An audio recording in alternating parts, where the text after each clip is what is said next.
grabar, así que ya estoy grabando. Bueno, la clase de hoy vamos a seguir mirando un poco algunas propiedades del modelo electrodébil.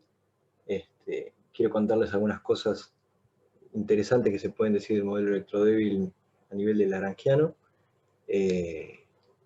Luego mirar un poco algo que en la clase pasada pasamos demasiado rápido, pero que lo podemos mirar un poco más en detalle ahora, que es el pedazo de las autointeracciones de los campos de Gauge asociados al modelo electrodébil.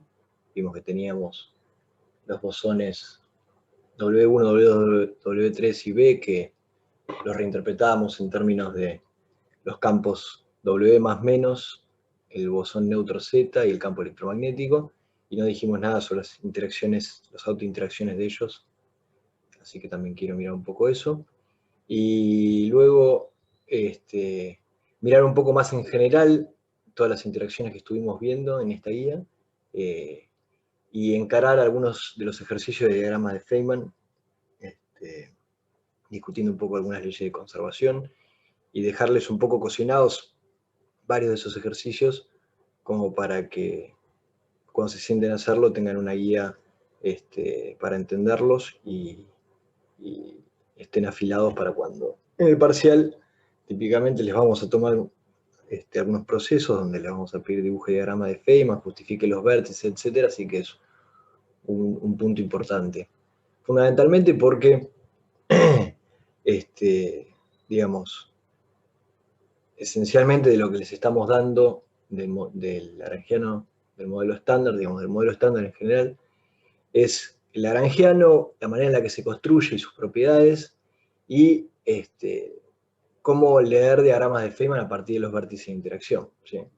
Entonces, obviamente en un parcial no te puedo pedir calculame la sección eficaz de scattering de tal proceso, porque es una cuenta muy complicada que implica entender al detalle la cuantización y cómo leer bien las reglas de Feynman, y cómo se traducen las reglas de Feynman en pedazos de la cuenta específica, etc. Pero sí, digamos, pretendemos poder pedirles, bueno, a ver, este proceso, usando las reglas de Feynman, dibújamelo, explícame de dónde vienen las interacciones, qué peso tienen las constantes de interacción en cada uno de los diagramas, etc. Entonces, bueno, arranco a compartirles mis notas, que no sé dónde están.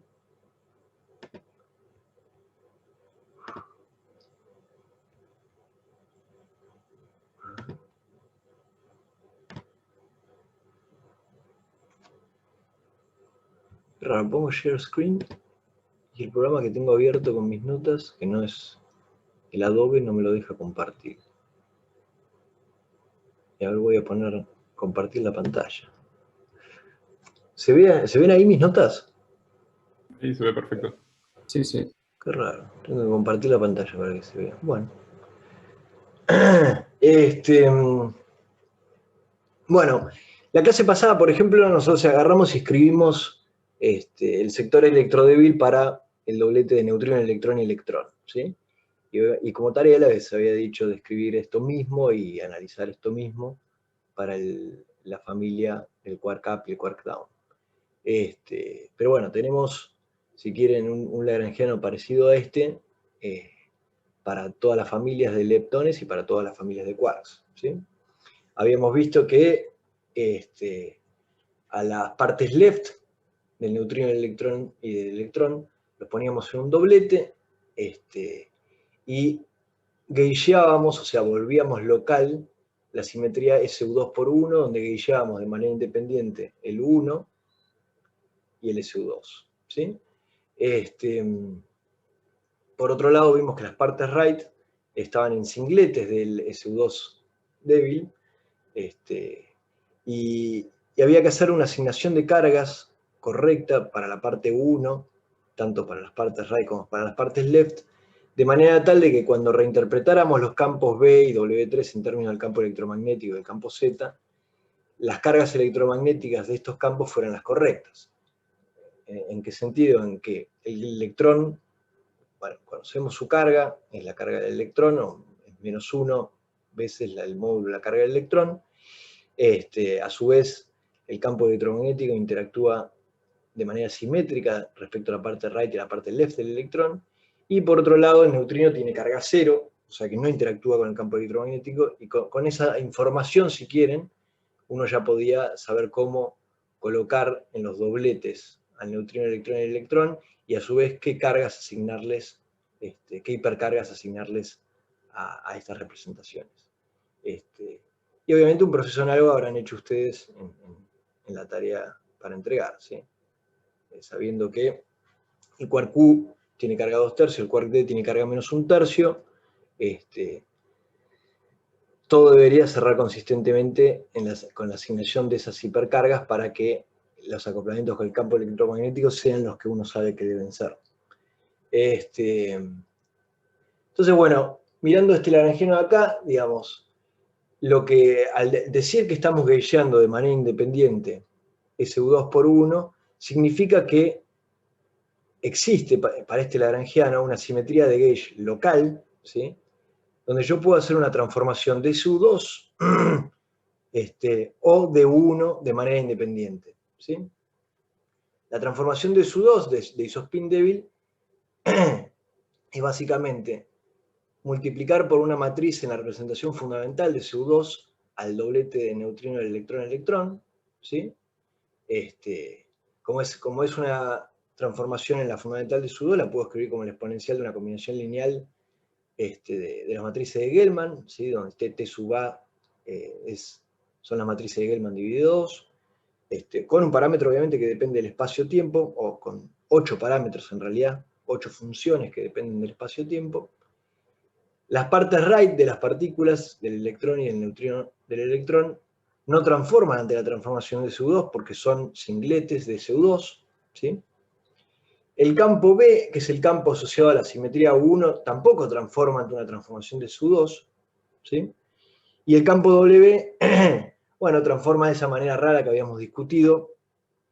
En algún sentido, el pedazo lindo de la transformación es porque es el pedazo homogéneo, ¿sí? Básicamente me dice de alguna manera que el W transforma como una especie de tensor, ¿sí? Con dos U's, una U y una U a la menos 1. Si quieren, como un tensor 1 a 1, pensado desde el punto de vista de cómo pensábamos a los tensores en la relatividad especial. Pero tiene este término inhomogéneo, que no depende del campo, pero que depende de la transformación, ¿sí?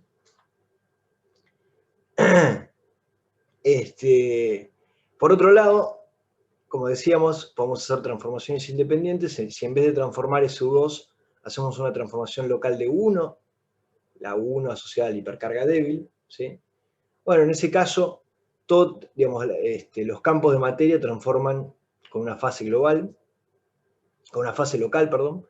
En particular, el doblete transforma con una única fase, la misma fase para los dos tipos, porque fíjense que acá no tengo una matriz, esto es un número, ¿sí? O sea, tengo una única función, parámetro de la transformación, omega 0. En la exponencial de esta transformación tengo que poner el peso correcto, que es la hipercarga asociada a este doblete, que es única para los dos tipos del doblete. Por otro lado, las partículas, las componentes right de las partículas también transforman con exactamente la misma fase, solamente que tiene un peso distinto, con la hipercarga asociada al electrón right y la hipercarga asociada al neutrino right. Como ya vimos, la hipercarga asociada al neutrino right que teníamos que elegir era 0, por lo tanto, en realidad, estrictamente hablando, el neutrino no transforma, el neutrino right no transforma, e incluso podríamos dudar hasta de que existiese porque no interactúa con nadie, ¿sí? A su vez, cuando hacemos esta transformación 1 de hipercarga débil, tenemos que el campo B transforma como transforma un campo 1 ante una transformación de gauge, que es básicamente sumándole la divergencia del parámetro omega 0, el mismo omega 0 que aparece acá en los exponentes. Fíjense que esta transformación no depende de las cargas que yo asigné a estos tipos, o sea, es completamente independiente de eso. Y por otro lado, el campo W, W1, W2, W3, que son los campos asociados al SU2 de isospin débil, no transforman ante una transformación U1 de hipercarga débil, ¿sí? Bien. Bueno, habíamos visto que redefiníamos a los campos B y W3, o sea, el campo asociado al U1 y el campo que está digamos, que en nuestra elección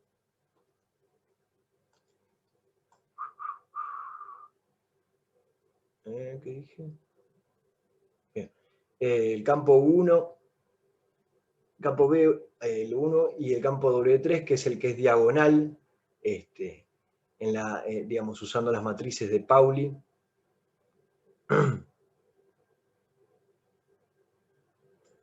Acá en un momento cuando empecé a hablar dije que estos eran 8, pero 8 es cuando estoy hablando de SU3. En SU2 estos son 3 parámetros. Me quedé colgado con eso, discúlpenme. Entonces en total, en la transformación de SU2 de isospin débil tengo 3 parámetros. Estos omega A de acá, que me parametrizan esta transformación en la representación fundamental. Y un parámetro para el 1 de hipercarga. Bien. Se me mezcló en la cabeza SU3 y SU2. Entonces, bueno, de vuelta, en SU2, las matrices para representar el álgebra de SU2 que usamos son las matrices de Pau y la tercera es diagonal. Y entonces redefinimos los campos U1 y el de SU2 diagonal en términos de este campo Z, el bosón neutro, y el campo electromagnético, ¿sí? Y tenemos un generador, que es la carga, que es básicamente la suma de los generadores asociados al 1 y el generador asociado a la tercera componente del SU2, ¿sí? Y esta va a ser la carga electromagnética y este va a ser el campo asociado a la interacción electromagnética. Como vimos, bueno, también la clase pasada, así como redefinimos estos campos, los otros dos campos que nos quedan, que son el W1 y el W2, los reescribimos en esta combinación. Parece un poco arbitraria, pero ahora la vamos a entender un poco mejor. W más menos, y bueno, y vimos que si hacíamos todas las multiplicaciones matriciales que hay que hacer acá, y nos enfocábamos en los términos de interacción, digamos, los términos cinéticos que nos quedan son todos los estándares, pero los términos de interacción, veíamos que teníamos, por un lado, las interacciones con el W más menos, que son interacciones que me mezclan los tipos de partículas, es decir, que hacen hablar al electrón con el neutrino, ¿sí? Por otro lado, la interacción electromagnética, que para el neutrino era nula y para el campo del electrón era simétrica en su parte left y en su parte right, lo que me permitía escribirlo de esta manera sencilla, o sea, como la interacción electromagnética que ya conocíamos. Y la interacción con el campo, con el bosón Z0, el bosón neutro, que me daba interacción tanto para el neutrino como para el electrón, en particular para el neutrino right no me da nada, pero para el neutrino left me da una cierta interacción con un cierto peso, y para el electrón es una interacción en algún sentido parecida al campo electromagnético, solamente que tiene pesos distintos para la parte right y para la parte left del electrón. ¿Sí? Bien. Entonces, si quieren, como una especie de repaso de todo lo que vimos en la clase pasada. Una observación importante que quiero hacer es la siguiente. Fíjense, supónganse que pensemos en términos de una transformación global de fase para distintos campos, ¿sí? Que tiene distinto peso en el exponente, ¿sí? Que eso es lo que nosotros pensábamos como una especie de carga, ¿sí? Entonces supónganse que yo tengo n campos y que cada uno transforma con una fase ante una cierta transformación global. Pensémosla como global, este alfa en principio no tiene por qué depender del espacio-tiempo, de manera tal de que esta transformación es la misma para todos los campos, salvo por el hecho de que cada exponencial tiene un peso distinto, con Q1, Q2, Q2, Qn. Y supónganse que ustedes tienen un lagrangiano, ¿sí? Una parte de la interacción del lagrangiano, un lagrangiano de interacción, que se escribe como el producto de estos n campos. Estos n campos acá puse phi como si fuera un campo escalar, pero podría ser cualquier tipo de campo que transforme de esta manera, ¿sí?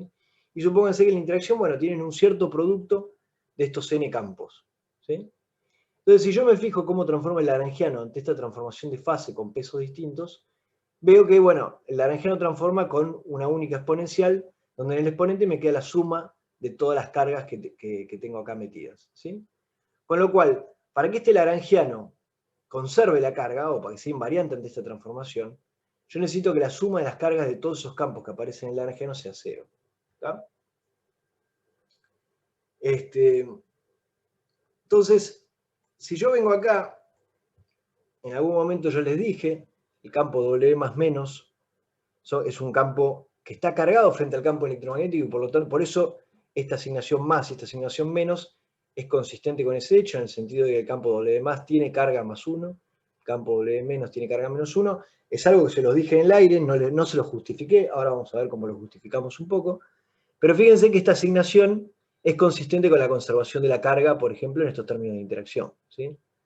Yo sé que el electrón tiene carga -1, el neutrino tiene carga 0, y si el campo tiene carga +1, la suma de las cargas de todos estos términos que están acá en el naranjado me da 0, ¿sí? Lo mismo si yo miro este término de acá, ¿sí? Si el electrón tiene carga -1, el electrón techado tiene carga +1, ¿sí? Como campo. El neutrino no tiene carga, entonces tengo +1, -1 igual 0. Entonces este término naranjado tiene una carga total 0, ¿sí? Bueno, obviamente lo mismo acá, ¿sí? Tengo -1 y +1 es igual a 0, y lo mismo acá, etc. Fíjense que si ustedes van para atrás al ejercicio que debieron haber entregado, que es mirar todo este laranjiano nuevamente, pero para el par U y D, ¿sí? Acá les va a aparecer el campo D y acá les va a aparecer el campo U barra. El campo U barra tiene carga -2/3, el campo D tiene carga -1/3, -2/3, -1/3, -1, con una carga +1 me suma carga 0. ¿Está? Pero bueno, todo eso, si ustedes me creen que el campo W más y el campo W menos tienen carga +1 y -1 frente al campo electromagnético, ¿sí? Y hay una manera linda de justificar eso, de mostrarles cómo es eso, que es básicamente agarrar y hacer una transformación de gauge global, ¿sí? Asociada a la carga del campo electromagnético, que es este generador de acá, como ya dijimos, y ver cómo transforman ante esa transformación los campos W+, W-, Z y A, ¿sí? Para entender entonces, para poder asignarles qué carga tiene este campo, qué carga tiene este campo, qué carga tiene este campo, qué carga tiene este campo. ¿Por qué, digamos, ¿por qué quiero hacer una transformación de fase global y no me interesa la transformación de fase local? Bueno, sucede lo siguiente. Fíjense, volvamos para atrás. Nosotros tenemos que este laranjano tiene esta transformación de fase local, ante una transformación de isospin débil. También tiene esta transformación de fase, transformación de gauge local, de U1, de hipercarga débil. Ahora, es fácil ver que si vale la transformación local, obviamente vale la transformación global, ¿sí? ¿Por qué? Porque bueno, si yo estoy diciendo que el laranjano es invariante de esta transformación y esta transformación, este omega que yo puse acá, que en principio es una función arbitraria del espacio-tiempo, o este omega 0 que puse acá, que en principio es una función arbitraria del espacio-tiempo, bien podría ser como función arbitraria una constante, ¿sí? Y si es una constante, la transformación dejó de ser local y pasó a ser global. Entonces, si algo ya es invariante local, seguro que es invariante global. Obviamente no vale lo inverso, ¿no? Sabemos que no necesariamente una transformación de fase global se traslada a una transformación de fase local. Para eso metimos campos compensadores, etc. Pero entonces, lo que vemos acá es que sigue valiendo la transformación de fase global, ¿sí? ¿Y por qué es importante esto? Porque si bien, digamos, no hicimos ninguna cuenta asociada a eso, y suelto la virón un segundo y me tomo un mate, nosotros habíamos visto que ante transformaciones de simetría continuas, podíamos derivar a través del teorema de Nether la conservación de una cierta corriente. Y a su vez que la transformación de una cierta corriente implica la conservación en el tiempo, la conservación en el sentido de que obtenga una corriente con cuadrivergencia nula, implica la conservación en el tiempo de la componente cero de esa corriente, que es la carga asociada a esa simetría, ¿sí? Eso lo estuvimos viendo cuando introdujimos el formalismo de la mecánica, además es una noción que ustedes ya tienen de la mecánica clásica.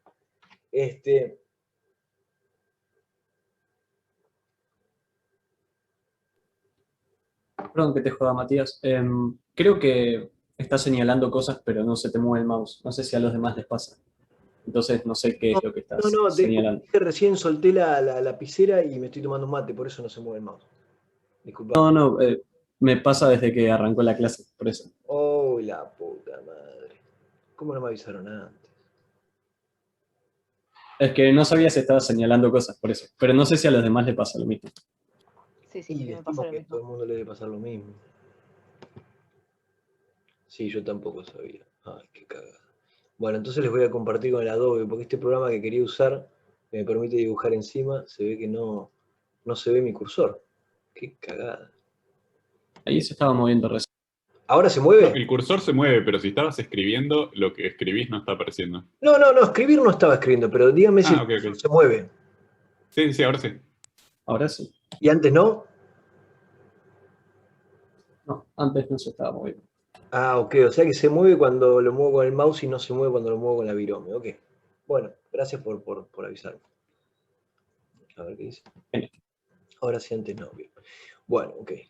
Entonces, bueno, si no tengo que escribir nada, mientras tanto, lo muevo así.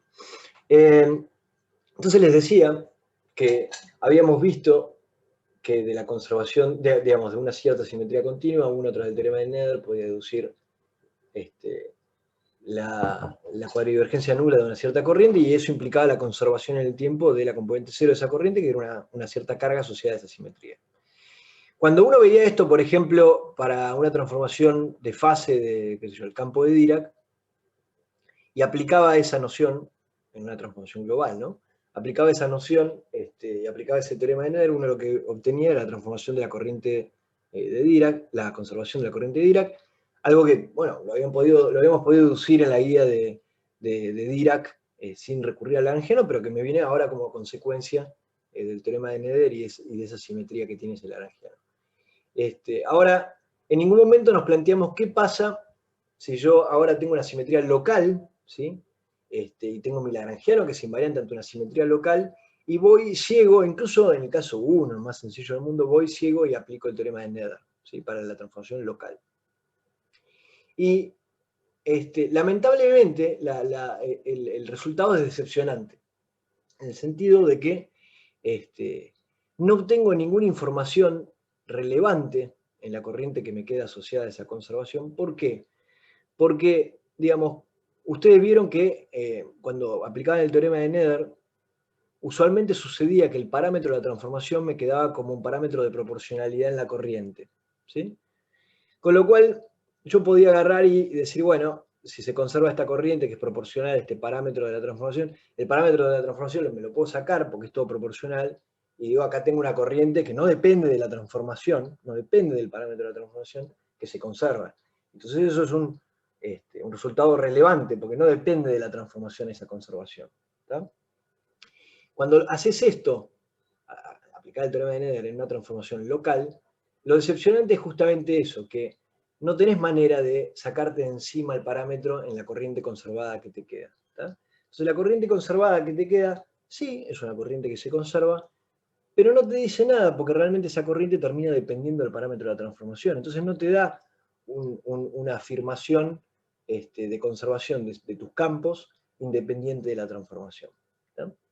Con lo cual, si bien es muy poderoso lograr que una teoría tenga simetría de gauge local, por razones que tienen que ver con la normalización y cosas que ya estuvieron viendo y después vamos a volver a nombrar, desde el punto de vista de lo que yo puedo deducir como una conservación, usando el primer teorema de Nether, es un poco irrelevante. ¿Sí? Después existe otro teorema de Nether, que se le dice el segundo teorema de Nether, que en el caso de simetrías locales puede llegar a decir algo interesante, pero el primer teorema de Nether, el que ustedes conocen, no dice demasiado nuevo cuando tengo transformaciones de simetría de gauge local.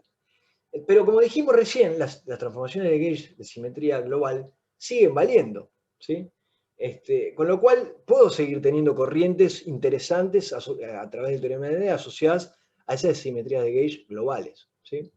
Entonces, en particular, la conservación de la carga, ¿sí? La conservación de la carga electromagnética, la puedo seguir pensando como el resultado de Nether asociado a la simetría de mi teoría ante una transformación de fase global. ¿Ante qué simetría? Bueno, una simetría que tiene a este generador, ¿sí? Que es el generador asociado a la carga electromagnética. Entonces, básicamente, ¿qué quiero hacer? Quiero hacer una transformación de SU2 por 1, ¿sí? No cualquier transformación, voy a elegir una transformación donde SU2 lo voy a transformar en la dirección 3, ¿tá? Y a su vez, los parámetros de la transformación no van a ser completamente arbitrarios, va a haber una relación entre el parámetro de este y el parámetro de este, de manera tal de reconfigurar este generador en la transformación que estoy haciendo. ¿Para qué? Porque yo quiero que esa transformación justamente sea la transformación asociada al campo, a la carga, ¿sí? Y de manera tal de poder ver cómo transforma este tipo, este tipo, este tipo y este tipo ante esa transformación. ¿Sí? Pero bueno, primero veamos cómo transforma, por ejemplo, el electrón ante esta transformación que quiero plantear, para poder así seleccionar correctamente la transformación. ¿Por qué? Porque nosotros sabemos qué carga tiene el electrón y por lo tanto sabemos qué transformación, cómo tiene que transformar ante una transformación asociada a la carga electromagnética. ¿Sí? Entonces supongamos que yo agarro el doblete neutrino del electrón, electrón left, ¿sí? Le hago una transformación de SU2 por 1, ¿sí? O sea, una independiente de SU2 y otra de 1, pero la de SU2 la elijo solo en la dirección 3, y por eso escribí E a la menos I G T3 por omega 3, o sea, elegí omega 1 y omega 2 igual a 0. ¿Sí? Esta transformación que estoy haciendo es global por las razones que les expliqué hace 2 minutos. ¿Sí? Por otro lado tengo el pedazo de la transformación 1, que tiene una hipercarga asociada, que ya sabemos que hay que fijarla en menos 1 para este doblete.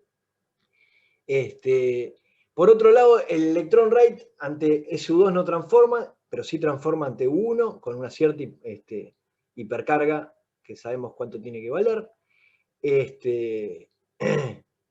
Y por lo tanto, digamos, si yo agarro esta matriz de acá, fíjense que esto de acá arriba es una matriz porque T3 es 1 medio menos 1 medio en la diagonal. Entonces, multiplico con esta matriz acá y obviamente, bueno, cuando le pego al electrón me casa un menos 1 medio. O sea que puedo ver que la transformación del electrón left es esta de acá. ¿Sí? ¿Sí? Fíjense que me cambió el signo de acá y me puso un 1 medio. Y la transformación del electrón right, como dijimos, es esta de acá, habiendo puesto menos 2 en este numerito de acá. Ahora fíjense que en esta transformación yo tengo dos parámetros, omega 3 y omega 0. ¿Sí? Pero bueno, yo no quiero cualquier transformación, yo quiero la transformación asociada a este generador. ¿Sí? Que en particular yo sé seguro que al electrón left y al electrón right los debería transformar igual, porque son partículas con la misma carga electromagnética. ¿Sí? Por lo tanto, lo que hago es, o sea, el omega 3 y el omega 0 no van a ser completamente independientes uno del otro, para la transformación que a mí me interesa, sino que van a estar relacionados uno con el otro. ¿Sí? En particular, parametrizo al omega 3 y al omega 0 de la siguiente manera. A uno lo llamo omega seno de tita y a otro lo llamo omega coseno de tita. ¿Sí? Y recordando que G y G' se relacionan con la carga eléctrica y con este ángulo tita, el tita de Weinberg, de esta manera, puedo escribir que la transformación para la parte left y para la parte right ahora efectivamente es la misma y es esta transformación y esta transformación, que es la misma fase. ¿Sí? Con lo cual, bueno, esta transformación que estoy buscando ya la tengo, ¿sí? Porque es la transformación que me transforma, digamos, que está en la dirección 3 de SU2 y tiene una cierta parte en el U1, ¿sí? Y a su vez tiene una relación entre los parámetros de manera tal de que el electrón transforma igual en su parte left y en su parte right. ¿Está? Entonces el electrón, que tiene una carga menos 1 ante el campo electromagnético, ante esta transformación transforma de esta manera. Y este hecho, recordémoslo porque va a ser nuestra referencia para entender cómo transforma el resto de los campos. ¿Está? Entonces ahora que ya encontré la transformación, quiero aplicar exactamente la misma transformación de SU2 por 1 global a los campos W más menos Z, A y E. Al W más menos Z y A. ¿Sí? Que son mis 4 campos de gauge del modelo de electrodébito. ¿Sí? Acuérdense que nuestra transformación es global. Cuando digo global digo que este parámetro que estoy usando, omega 3 y omega 0, o omega en particular, no dependen del espacio-tiempo. Por lo tanto, ya de por sí puedo decir que cuando hago esta transformación, el campo B, que es el asociado al U1, no transforma. ¿Por qué? Porque si transformara, transforma con una derivada ordinaria sobre este parámetro de la transformación, pero como dijimos que íbamos a hacer una transformación global, este término no está. O sea que este tipo B ya es fácil decir que no transforma. ¿Sí? Veamos los campos W, W1, 2, 3. ¿Sí? W sabemos que transforma de esta manera, como lo escribí sin tachar. ¿Sí? Este pedacito de la transformación ante la transformación que estoy haciendo lo puedo tirar. ¿Por qué lo puedo tirar? Nuevamente, porque la transformación que estoy haciendo es global. Entonces esta derivada de coordenadas del espacio-tiempo de esta transformación U es 0, cuando hago la transformación global. O sea que la transformación de W1, W2, W3 me queda UW, U a la menos 1, donde este U es una matriz de SU2. ¿Sí? ¿Qué transformación de SU2? Bueno, no cualquiera, dijimos que queríamos transformar en la dirección 3. ¿Sí? En la dirección 3 con un parámetro omega 3, que en particular ese parámetro omega 3 lo vamos a elegir como omega seno de tita del ángulo de Weinberg. Entonces tengo que hacer esta cuenta, es una cuenta matricial, ¿sí? Tengo que omega prima es la exponencial de esta matriz por W mu por la exponencial de esta matriz. Y fíjense que W mu, como ustedes saben, es una combinación lineal de los tres generadores de SU2, ¿sí? Entonces, bueno, fíjense que acá hice, entre este paso y este paso hice una simple reescritura. Dije omega 3, recordar que es omega seno de tita, pero a su vez G lo puedo escribir como E dividido seno de tita, con lo cual usando esas dos cosas me queda que la transformación básicamente tiene acá la carga eléctrica y me saqué de encima G y me saqué de encima, y ahora tengo el parámetro omega, ¿sí? Que es el único parámetro de la transformación. Entonces, fíjense, del lado izquierdo digo, bueno, omega prima es una combinación lineal de los generadores, lo escribo explícitamente como una combinación lineal de los generadores. Omega prima es omega prima 1 por T1 más omega prima 2 por T2 más omega prima 3 por T3. Y acá implícitamente estoy diciendo que estoy sumando sobre este índice en 1, 2 y 3. ¿Sí? Del lado derecho, este omega de acá también lo escribo como omega 1 por T1 más omega 2 por T2 y separo los términos en un término más dos términos más tres términos. ¿Sí? Entonces fíjense que en el primer término me quedó esta matriz exponencial, o este exponencial de una matriz, por T1, por este exponencial de la matriz, por W1. Ahora que al W lo escribí explícitamente en términos de sus componentes, W1 pasa a ser un R número, ¿tá? No es más una matriz. Toda la naturaleza matricial de la cuenta la metí en estos tres términos de acá, ¿sí? Bueno, lo mismo con el segundo término, me queda la exponencial matricial T2, la exponencial matricial W2. La exponencial matricial T3, la exponencial matricial W3. ¿Sí? Bueno, acá es una cuestión de hacer cuentas con las matrices. Fíjense que las exponenciales matriciales son sencillas porque la matriz T3 es diagonal, es un medio y menos un medio. O sea que exponenciar una matriz diagonal es fácil. ¿Sí? Entonces tengo que exponenciar esa matriz diagonal, que es fácil, y hacer este producto con T1, que es un medio de la primera matriz de Pauli, con T2, que es un medio de la segunda matriz de Pauli, y con T3, que es un medio y menos un medio de la tercera matriz de Pauli. Entonces, bueno, haciendo esa cuenta explícitamente, esa cuenta matricial, porque se las dejo, pero es una pavada, es engorroso, pero es una pavada, me quedan estas matrices, ¿sí? Multiplicando a W1, multiplicando a W2, multiplicando a W3. Fíjense que el pedacito de la matriz que me quedó multiplicando a W3 ya no depende del parámetro de la transformación, pero los que multiplican a W1 y a W2 sí dependen, ¿sí? Entonces yo tengo, nuevamente revisemos qué es lo que tengo. Tengo que omega prima 1 por T1 más omega prima 2 por T2 más omega prima 3 por T3, ¿sí? O sea, una combinación lineal de los tres generadores, es igual a esta matriz por W1 más esta matriz por W2 más esta matriz por W3. Ahora, a mí me gustaría poder despejar, entre comillas, de esta cuenta cómo transforma W'1, cómo transforma W'2 y cómo transforma W'3, ¿sí? Pero tengo todo medio mezclado en esta ecuación matricial. Entonces el truco para poder despejar digamos, de esta ecuación matricial, en efecto, me está diciendo tres cosas al mismo tiempo, o si quieren me está diciendo cuatro cosas al mismo tiempo, lo que pasa es que hay una que no es independiente, hay una de las cosas que me dice se repiten, pero bueno, esas tres cosas al mismo tiempo que me está diciendo esta ecuación matricial, para poder extraer la información de manera individual y de forma eficiente, el truco es el siguiente, es agarrar y multiplicar a la izquierda y a la derecha a esta ecuación, ¿sí? Multiplicar a izquierda y a derecha esta ecuación, por una matriz T sub B, por uno de los generadores con T sub B arbitrario, donde B puede valer 1, 2 o 3, y tomar traza a ambos lados de la ecuación. ¿Sí? Ese es el truco para hacer esta cuenta. ¿Tá? ¿Por qué ese truco es lindo? ¿Por qué uno se da cuenta de que ese truco va a andar bien? Por lo siguiente. Cuando yo hago eso del lado izquierdo, ¿sí? Cuando yo hago eso del lado izquierdo, fíjense que el lado izquierdo, bueno, me va a quedar la traza de W'(A) por T sub A por T sub B, todo, ¿sí? Todo traseado. ¿No? W'(A), T sub A, T sub B, todo traseado. ¿Sí? Bueno, este W'(A) es un R número, si quieren lo puedo sacar afuera de la traza, la naturaleza matricial está metida en TA y en TB. Y habíamos dicho que la traza de TA y TB normalmente se normaliza de manera tal de que valga delta AB dividido 2. Una propiedad que ustedes pueden chequear que fácilmente, que si T sub A es la mitad de la matriz de Pauli A y T sub B es la mitad de la matriz de Pauli B, vale, ¿sí? La traza de TA por TB es delta AB dividido 2.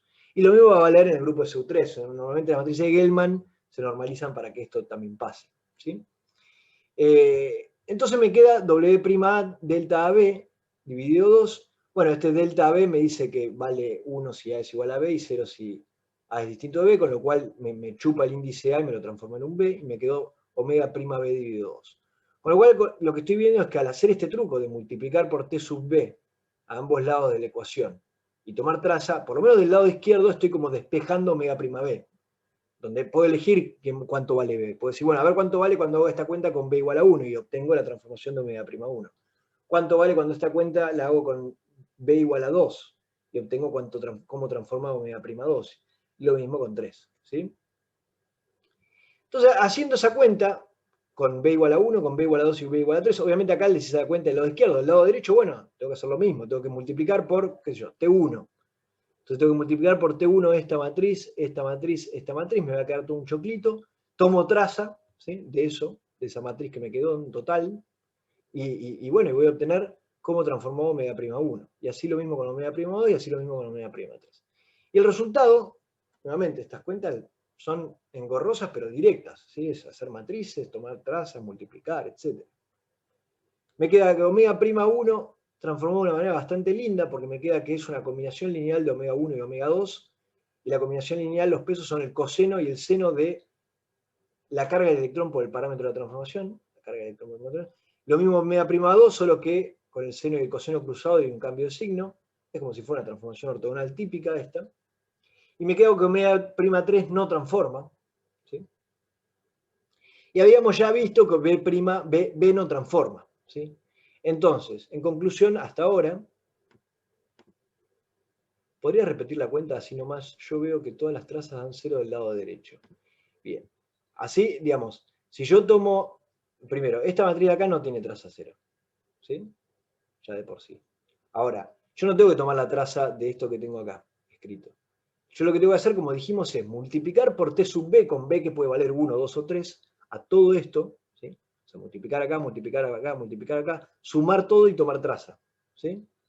Cuando lo hago del lado izquierdo, bueno, eso me larga el omega prima B, o sea, me dice cómo transforma el omega prima 1, o cómo transforma el omega prima 2, o cómo transforma el omega prima 3.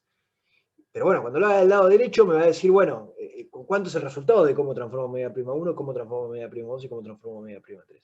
Y te insisto, no, es difícil decir que esto va a tener traza nula, porque todavía te faltó multiplicar esto por la sigma 1, por ejemplo, ¿sí? o por la sigma 2, o por la sigma 3. ¿Sí?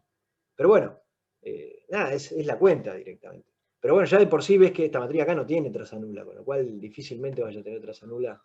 O que me estaba perdiendo esa T sub B. Está bien. Sí, o sea, es primero multiplicar esto por T sub B y luego tomar traza. Bien. Entonces, repasemos qué hicimos. Agarramos y dijimos, vamos a hacer una transformación de SU2 por 1, no cualquier transformación, ¿sí? En particular elijo que SU2 sea en la dirección 3, ¿por qué? Porque quiero emular este generador, ¿sí? Y a su vez, el parámetro asociado al 1 y el parámetro asociado a la dirección 3 de SU2 no es cualquier cosa, ¿sí? Los balanceo de esta manera, ¿para qué?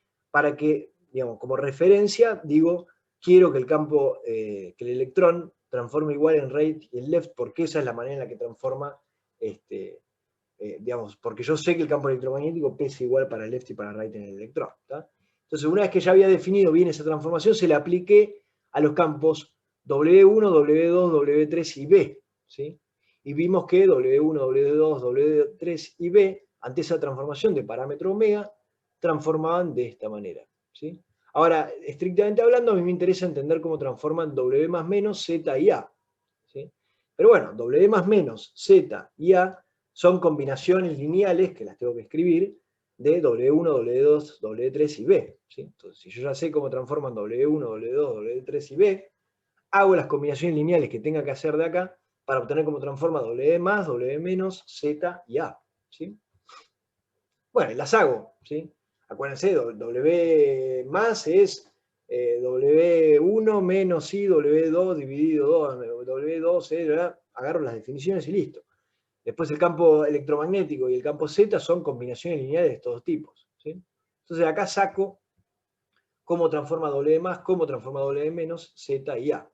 Y entonces acá viene lo lindo de la cuenta, lo mágico de la cuenta. Si bien acá me daba que W1 y W2 eran combinaciones lineales de W1 y W2 transformados, cuando lo transformaba, me queda que W más y W menos transforman de manera homogénea con una fase ante esta transformación. ¿Sí? Y bueno, que Z y A no transforman, que Z y A no transformasen es razonable porque W3 y B no transforman y Z y A son combinaciones lineales de estos dos. Entonces fíjense, acuérdense, habíamos visto que ante esta transformación específica, la transformación global asociada al campo electromagnético, asociada a la simetría a la conservación de la carga, si quieren, habíamos visto que el electrón, tanto en su versión left como en su versión right, transformaba con esta fase. ¿Sí? Entonces, si el electrón tiene carga -1, ¿qué carga va a tener el W- que transformó con la misma fase que el electrón? Y bueno, el W- va a tener carga -1. ¿Qué carga va a tener el W+ que transformó con la fase opuesta a la que transformó el electrón? Igual el W+ tiene carga +1. ¿Sí? ¿Qué cargas electromagnéticas van a tener el campo Z y el campo A que no transformaron ante esto? Y bueno, son campos neutros. ¿Está? Entonces espero haberlos convencido con esta cuenta. ¿Por qué, digamos, por qué uno dice que el campo W+ y el campo W- están cargados y que los campos Z y A son campos neutros desde el punto de vista electromagnético? ¿Alguna consulta hasta acá? No. Sobre las cuentas, nada. Y las cuentas, como te digo, no son complicadas, pero son engorrosas, porque bueno, tengo que agarrar esto y multiplicarlo todo por T1, tomar traza, ¿sí? Ver qué me queda, multiplicar esto por T2, tomar traza, ver qué me queda, multiplicar esto por T3, tomar traza y ver qué me queda. Pero bueno, no son más que multiplicaciones matriciales, ¿eh? No hay más que eso. Lo mismo acá, cuando tengo que hacer la exponencial, la exponencial por T1 por la exponencial, es una multiplicación matricial. La exponencial por T2, son todas multiplicaciones matriciales. Engorrosas, pero sencillas. Bien. Entonces, sigamos a continuación mirando un poco la parte de las autointeracciones, que es algo que no habíamos visto mucho en detalle. ¿Sí? Los términos cinéticos y de autointeracción para los campos de gauge B y W1, W2 y W3, bueno, eran los estándares que ya habíamos visto cuando construíamos teorías de gauge. ¿Sí? Para el pedazo 1 es este pedazo de acá, ¿sí?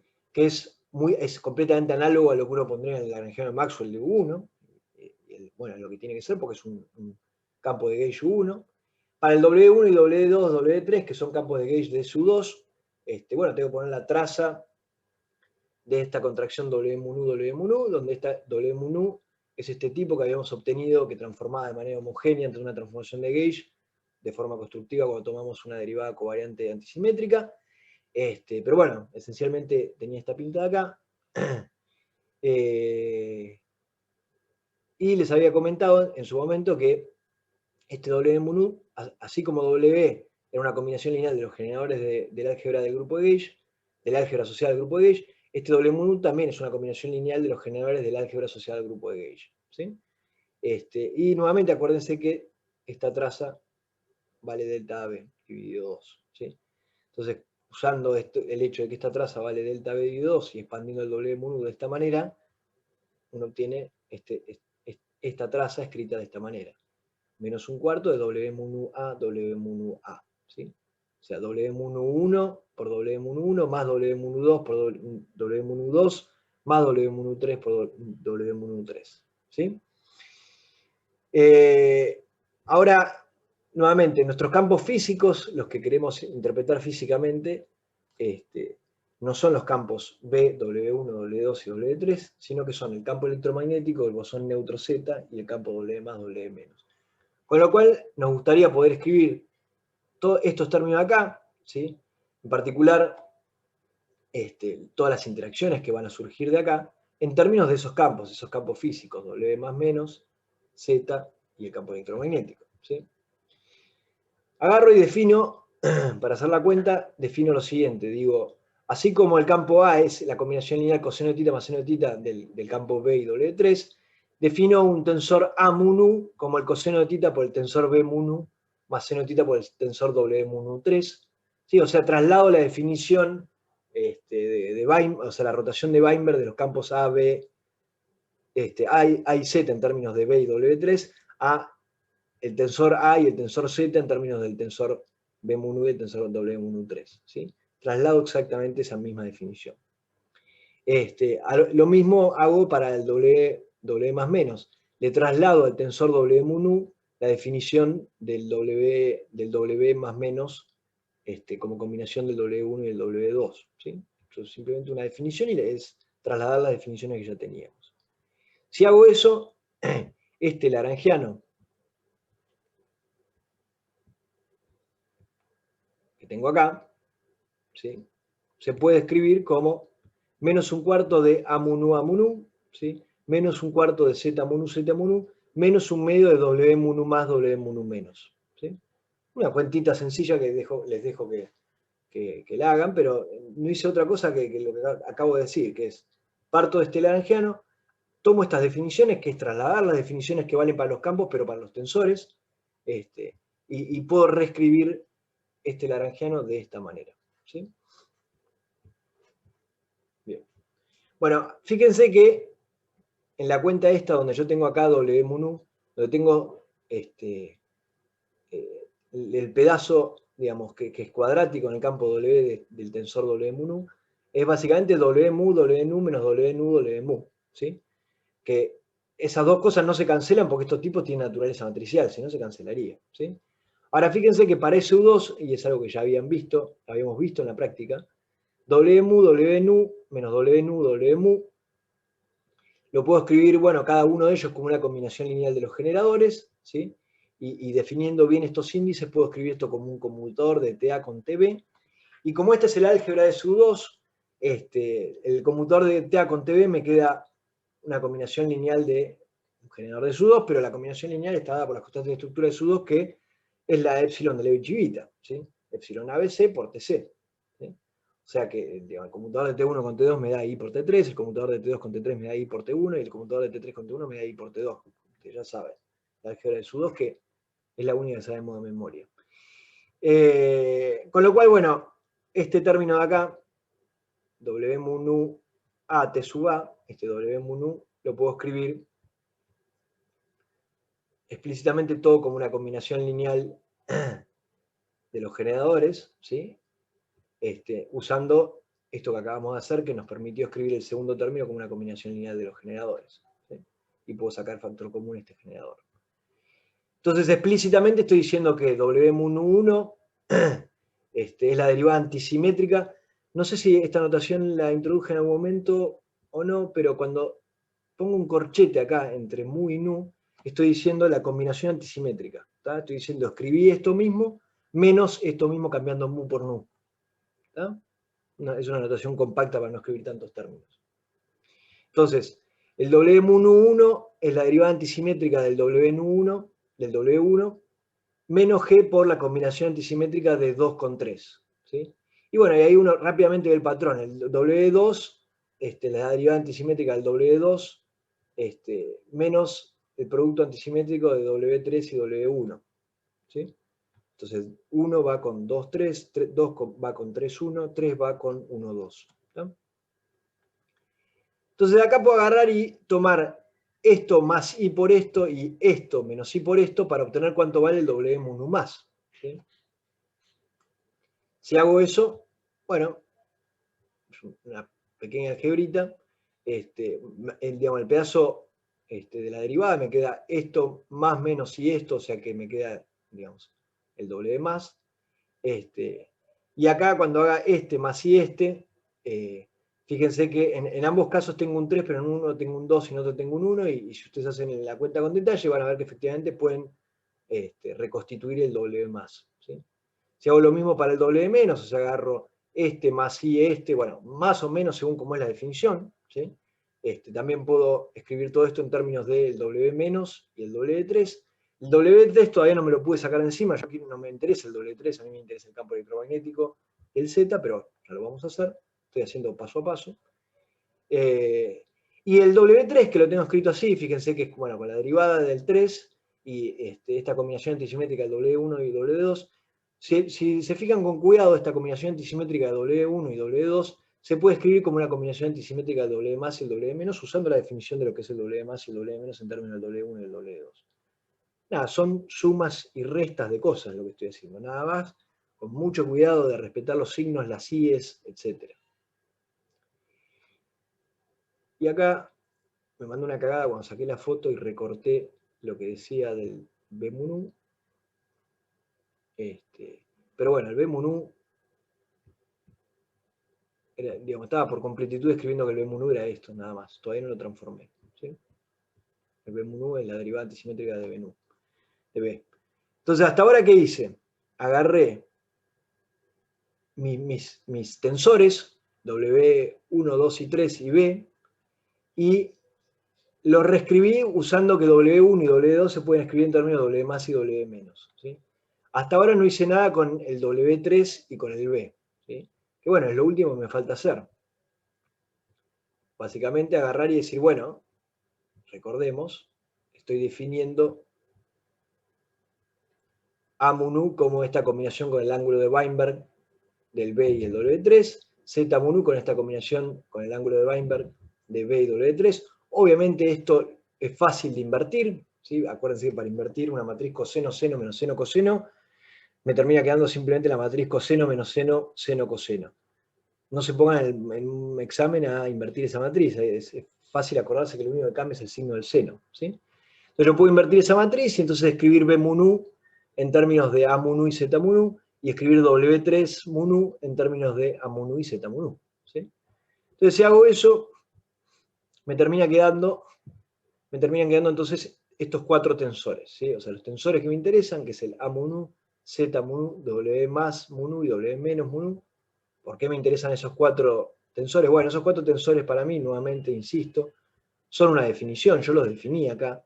Pero bueno, mi lagrangiano se escribe de esta manera en términos de esos tensores, que son los tensores físicos que a mí me interesan, ¿sí? Entonces lo que me termina quedando son estos 4 tensores de acá. El tensor A mu nu asociado al campo A mu tiene la derivada antisimétrica del campo A y tiene esta combinación antisimétrica del W más y el W menos, ¿sí? El tensor asociado al Z mu Perdón, Matías. sí, En la notación esa de los corchetes que estás usando, sí. o sea, te quedaría derivada mu de A nu menos la derivada nu de A mu, ¿arriba o abajo?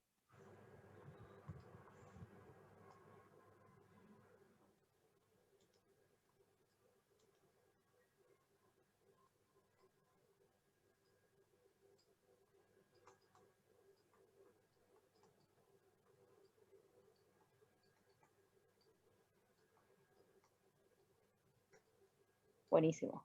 ¿Acá? Gracias. Sí, perfecto. Gracias. Simplemente toma esto como está escrito, menos esto como está escrito, con cambiando el índice mu por el índice nu. ¿Está? Lo mismo acá. Déjame que lo escribo porque en ese caso no obtuvo una derivada, pero es lo mismo. Si yo escribo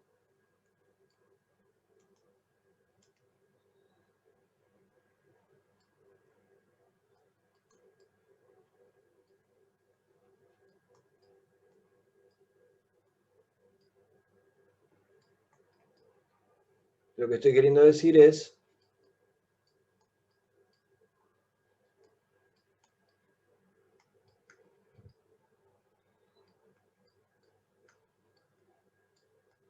¿está?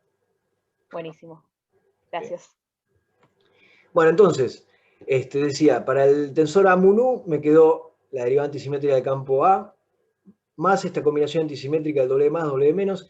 Fíjense que para el tensor Z mu nu me quedó casi exactamente lo mismo, ¿sí? O sea, el rol del Z y el A es muy parecido, lo único que cambia es el peso de esta constante, nada más, pero también me quedó la derivada antisimétrica del campo Z y la misma combinación antisimétrica del campo W más, W menos. Para el tensor W mu nu más y W mu nu menos, en ambos casos me quedó la derivada antisimétrica del doble más o de la derivada antisimétrica del doble menos, y después esta combinación antisimétrica entre el campo W más y el A, y el doble más y el Z, o el W menos y el A, y el W menos y el Z, donde prácticamente estas dos donde fíjense que el rol, digamos, el rol del campo A y el rol del campo Z es extremadamente parecido en esta expresión, pero nuevamente lo que cambia es la constante, el acoplamiento, y lo mismo acá. ¿Sí? El rol de A y el rol de Z es muy parecido, pero lo que cambia es la constante de acoplamiento. Entonces acá ya tengo todos los tensores asociados a mis campos físicos, el tensor A mu nu, el tensor Z mu nu, el tensor W mu nu más, el tensor W mu nu menos, y vuelvo para atrás un segundo, y ¿qué es lo que yo quiero? Yo quiero el lagrangiano de interacción, que es este de acá. Entonces fíjense que el lagrangiano de interacción, ahora lo vamos a comentar solamente de manera esquemática, es, digamos, el tensor A al cuadrado, entre comillas, el tensor Z al cuadrado, entre comillas, y el tensor W más, W menos, o sea, acá no es al cuadrado, sino que es el más por el menos. ¿Tá? Fíjense que, parece un detalle menor, pero no lo es, en este campo complejo, el término, o sea, el coeficiente que normaliza esta expresión en el lagrangiano es menos un medio, no menos un cuarto, como es en estos dos, ¿sí? Que es, si quieren, algo análogo a lo que pasaba cuando mirábamos campos escalares. Acuérdense que en campos escalares, usualmente cuando yo tengo un campo escalar real, el término cinético lleva un medio, y cuando tengo un campo escalar complejo, el término cinético lleva un 1 en la normalización. ¿Sí? Bueno, esto es algo parecido. En los campos de gauge, en los campos de spin 1, cuando el campo es complejo, lleva un menos un medio, y cuando el campo es real, lleva un menos un cuarto. ¿Tá? Es una convención histórica, ¿sí? Pero, digamos, lo menciono porque ¿para qué es relevante este coeficiente? Bueno, cuando veamos que, por ejemplo, el campo W más y el W menos y el campo Z tienen masa, ¿sí? Yo voy a tener un término de masa para estos campos, como ya estuvieron viendo, eso viene del Higgs, etc. Pero voy a tener un término de masa para estos campos y para estos campos. Y, nuevamente, ¿cómo interprete yo ese coeficiente de masa que tengo, si le tengo que sacar el un medio, un cuarto, lo que sea? Lo voy a terminar entendiendo, o sea, lo tengo que entender en función de cómo está normalizado el término cinético asociado a ese campo. ¿Tá? Entonces uno tiene que ser consistente a la hora de leer la masa de estos campos con la notación que está llevando en los términos cinéticos de esos campos. ¿Sí? Bien. Entonces, insisto, la cuenta que yo quiero hacer mentalmente para ver las interacciones es A al cuadrado, Z al cuadrado y W más multiplicado por W menos. ¿Sí? Yo acá tengo mis tensores, tengo A, tengo Z, tengo W más, W menos. Bueno, cuando haga A al cuadrado, ¿sí? Al cuadrado entre comillas, porque es una contracción lorentziana, ¿no? Cuando haga al cuadrado me va a quedar este término al cuadrado, y este término al cuadrado es simplemente el término cinético del campo electromagnético, es, si quieren, el famoso término de Maxwell del campo electromagnético.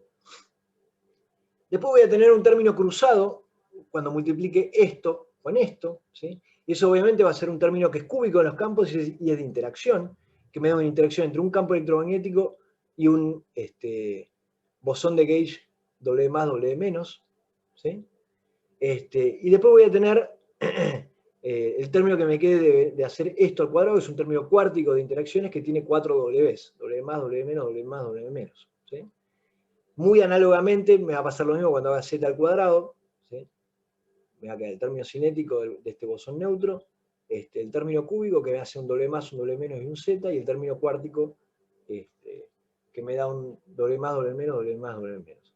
Lo único que cambia con el caso del A al cuadrado son, nuevamente, los pesos de las constantes de interacción. ¿Tá? Luego, cuando haga el W más, W menos, me va a quedar esta derivada antisimétrica más por esta derivada antisimétrica menos. Ese es el término cinético del campo complejo W más menos. ¿Sí? Que fíjense que es un término que tiene el W más por el conjugado, que es el W menos, como los típicos términos cinéticos de un campo complejo. Luego tengo los términos cúbicos, donde voy a tener, por ejemplo, este término con W más, con W menos con el campo A, ¿sí? O W más con W menos con el campo Z, ¿sí? O sea, son términos cúbicos donde tengo básicamente un W más y un W menos y un campo A o un campo Z. Lo mismo con los términos cúbicos cuando los cruzo de esta manera, ¿sí? Campo A, W más, W menos, campo Z, W más, W menos. Y después voy a tener términos cuárticos. En los términos cuárticos puedo tener W más con W menos y dos campos electromagnéticos, W más, W menos, dos campos Z, o lo cruzado que me queda W más, W menos, un campo Z y un campo A. ¿Tá?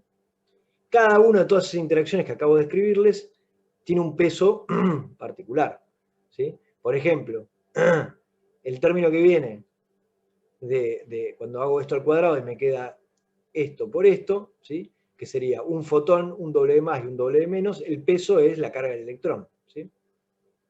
El peso de este diagrama es la carga del electrón. Cuando quiera mirar el término que me queda de W más, W menos y Z, que viene de, cuando hago Z al cuadrado, el término cúbico que viene de ahí, que es esto por esto, que es un W más, un W menos y un Z. En ese caso, el peso de esa interacción va a ir como E dividido la tangente de θ de Weinberg.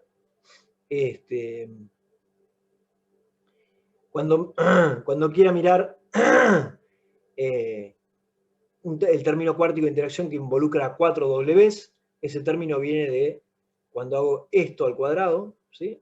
O de cuando hago esto al cuadrado, con lo cual el término de interacción de 4 Ws es la suma de esto al cuadrado más esto al cuadrado, y por lo tanto ese término de interacción va a ir como E al cuadrado por la suma de 1 más 1 sobre la tangente al cuadrado de, del ángulo de Weinberg, y si no me equivoco, 1 más 1 sobre la tangente al cuadrado, ¿cuánto da? Acá está medio está confuso mi letra. 1 más 1 sobre tangente al cuadrado, ¿cuánto da?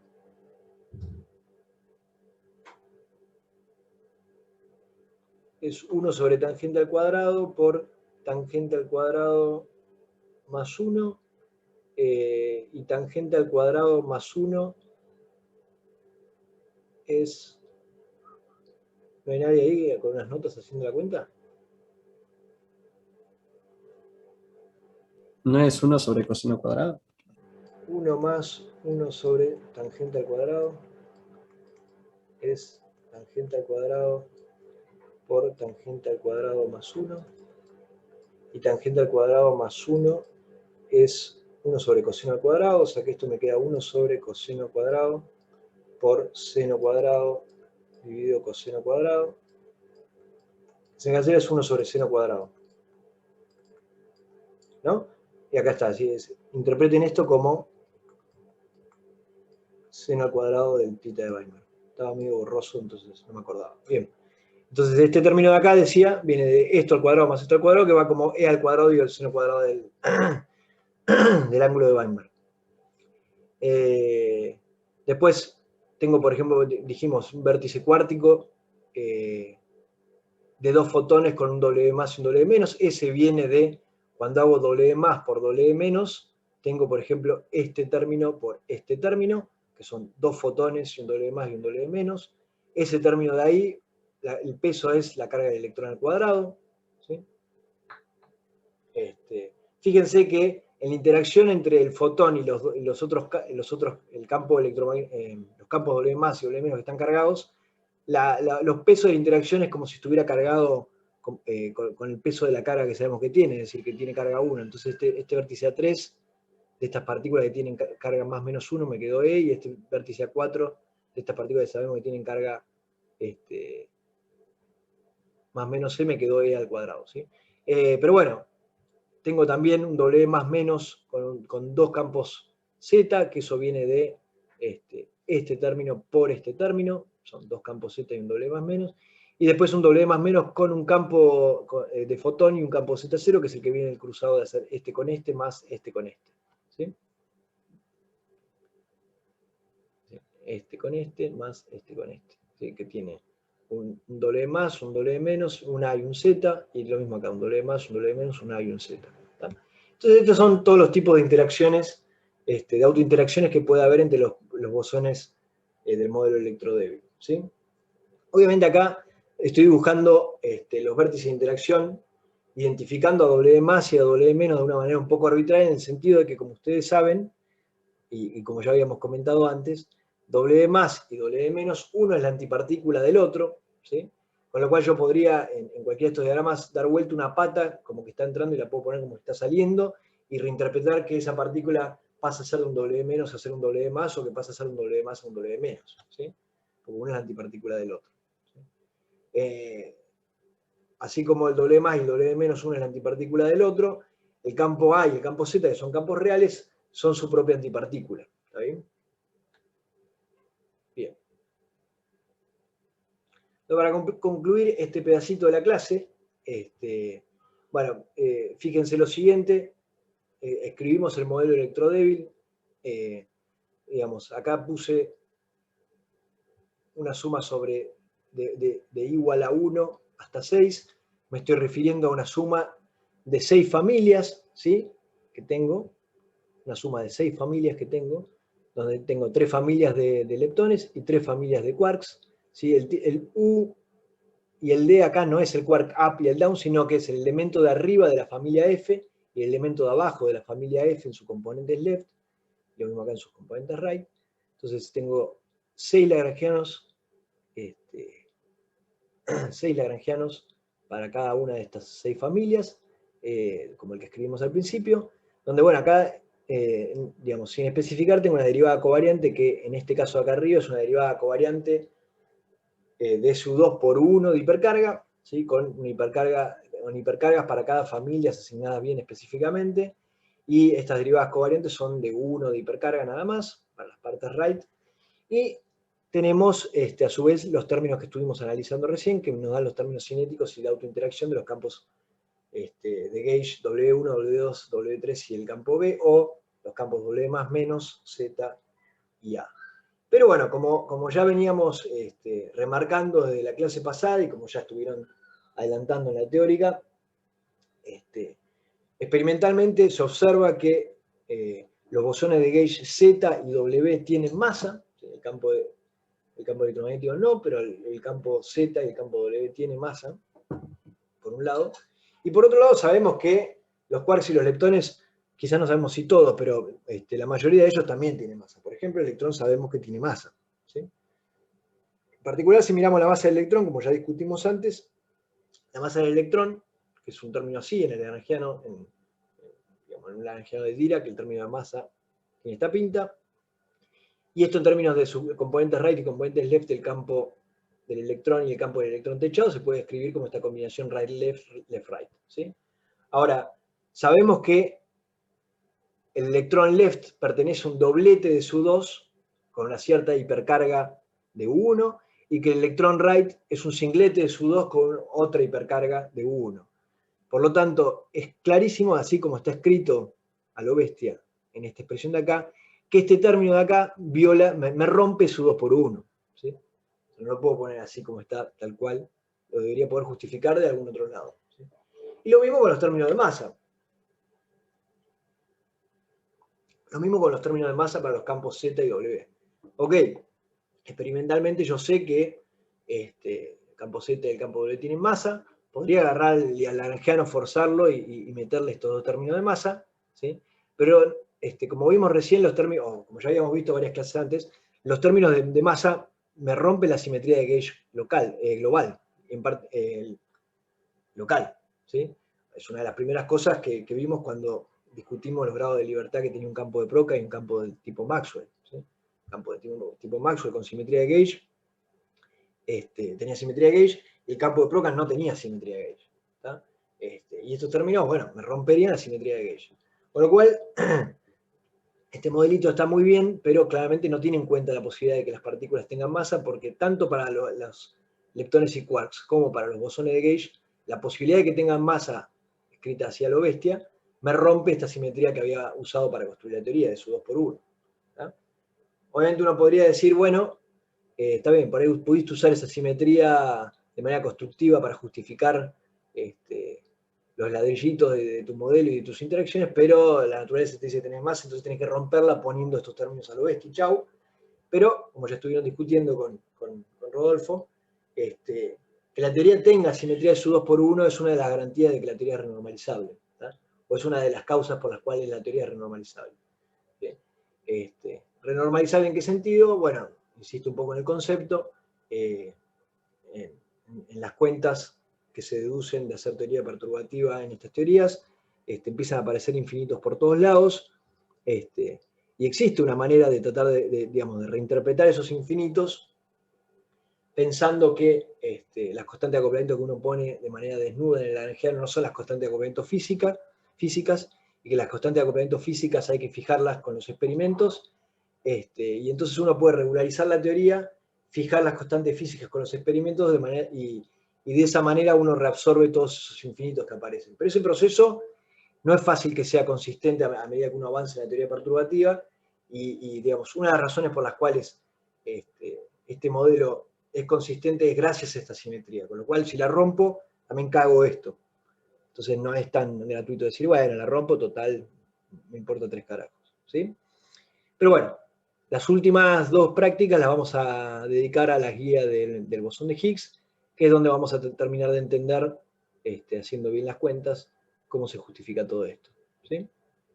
Entonces, bueno, digamos, terminado toda esta sección, si quieren, sobre modelo electrodébil, todo lo que estuvimos aprendiendo, discutamos cuestiones más generales de todas las interacciones que estuvimos viendo hasta ahora. Vimos, si quieren, todas las interacciones del modelo estándar, esencialmente, que son la interacción electromagnética, la interacción fuerte, mediada por el gluón, y la interacción débil, mediada por el W más menos el Z, que a su vez vimos que el fotón es parte de todas esas interacciones, y por eso tenemos como unificado el modelo electrodébil, ¿sí?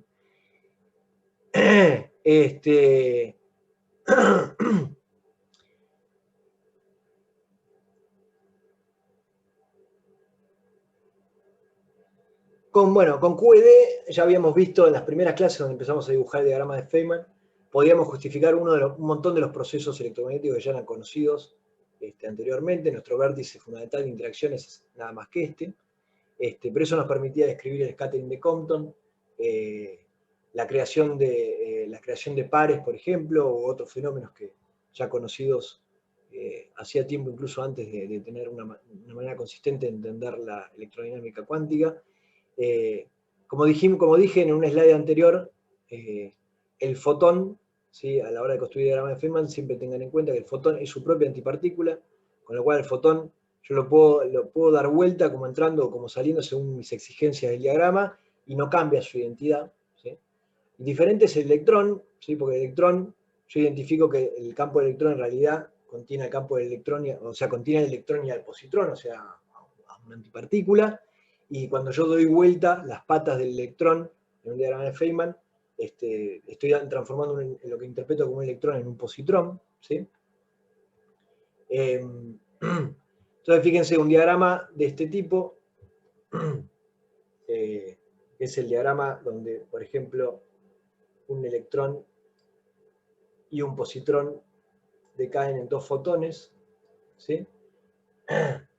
Este diagrama, habíamos hablado de que la pata del medio podía ser un poco ambigua a la hora de interpretarla, ¿sí?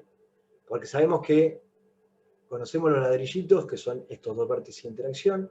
Sabemos a su vez que tiene que haber una continuidad en la línea fermiónica, en la flecha de la línea fermiónica. La flecha entrando de un campo de electrón entrando es un electrón. La flecha saliendo de un campo de electrón entrando es un positrón. Ahí todo bien. Pero en esta idea de interpretar el tiempo para ese lado, es difícil entender exactamente qué es esta partícula de acá del medio, ¿sí? Y habíamos dicho, bueno, este diagrama yo lo podría dibujar torcido de esta manera, o torcido de esta manera, ¿sí? Si lo torzo de esta manera, esta partícula acá parecería ser un electrón, ¿sí? Viene un electrón, emite un fotón y sigue ese electrón, que se aniquila con un positrón emitiendo otro fotón. Y si lo escribo de esta manera, parece un positrón porque parecería ser un electrón que viene, que se aniquila con un positrón, ¿sí? Emitiendo un fotón, y a su vez, perdón, al revés, viene un positrón que emite un fotón, ¿sí? Y sigue por acá aniquilándose con el electrón emitiendo otro fotón, ¿sí? Pero, como les había comentado en su momento, este tipo de ambigüedades desde el punto de vista de la cuenta no son ambigüedades, ¿sí? Porque el propagador, ¿sí? Que es el pedacito de la cuenta que uno tiene que meter cuando uno tiene una línea interna en el diagrama, el propagador, es el propagador que se usa es el propagador de Feynman, y el propagador de Feynman tiene en cuenta las 2 posibilidades, ¿tá? El propagador de Feynman, a los que cursaron y entendieron y llegaron hasta el final de Teórica 1, el propagador de Feynman es como una especie de combinación entre el propagador retardado y el propagador avanzado que uno veía en teórica 1. ¿Sí? Bueno, como comentario, para todos los ejercicios que vamos a hacer a continuación, como ustedes saben, el neutrino obviamente no interactúa con el fotón porque no tiene carga electromagnética, no tiene vértice de interacción con el fotón. En QCD, nuestro vértice de interacción fundamental era quark-gluón, ¿sí? El gluón se suele dibujar con esta línea más espiralada, a diferencia del fotón, que es esta línea, no sé cómo llamarla, ¿sí? Bueno, esta cosita, esta mierda, el gluón se la suele poner espiralada. Vimos que tengo unos cuantos términos de interacción de este tipo, ¿sí? Porque acuérdense que este término de interacción A3 viene del pedazo de la derivada covariante que uno extendió, y ese pedazo de la derivada covariante es una combinación lineal de 8 generadores, que son todos los generadores que tiene el grupo de SU3. Pero bueno, una manera de interpretar, digamos, que el tipo de esas 8 interacciones que uno tiene, es pensar que, bueno, los quarks, como ustedes saben, están en tripleto, están multiplicados por 3, ¿sí? Porque por cada quark, por cada sabor de quark, en realidad tengo 3 posibles colores de quark, ¿no? Entonces, para el quark U, por ejemplo, puedo tener azul, rojo o verde. Y de alguna manera uno podría interpretar esos 8 vértices de interacción como digamos, cada uno de ellos en términos de que, bueno, tengo, por ejemplo, un quark U que está entrando en el diagrama y que es azul, un quark U que está saliendo del diagrama y que es rojo, y un gluón que tiene una mezcla entre un color y un anticolor. En este caso sería color azul y color antirrojo, ¿sí? Hay una manera linda de dibujar esto, que se los voy a tratar de hacerlo. Tengo una virome azul.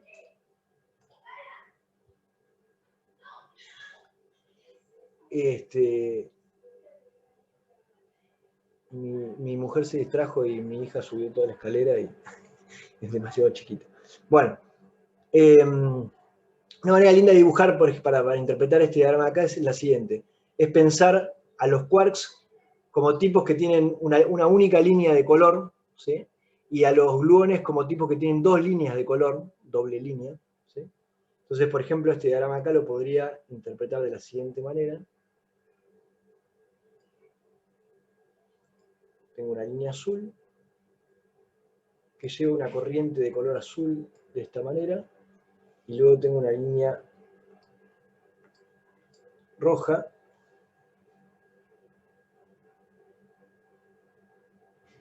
que lleva una corriente roja de esta manera, ¿sí? Entonces fíjense que el quark tiene una única línea de color. Acá tengo un quark U azul y luego sale de acá un quark U rojo. Y en cambio el gluón es una doble línea, o sea, tiene una doble carga de color, ¿sí? Pero tiene carga y anticarga. Entonces, ahí puedo poner a grabar de vuelta.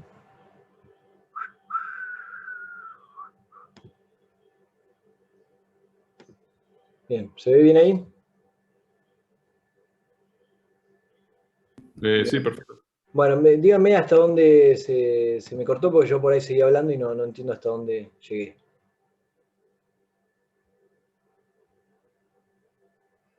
Esto alcanzaste a hacer la flechita roja nomás. Y Bueno, estaba diciendo... No habías dicho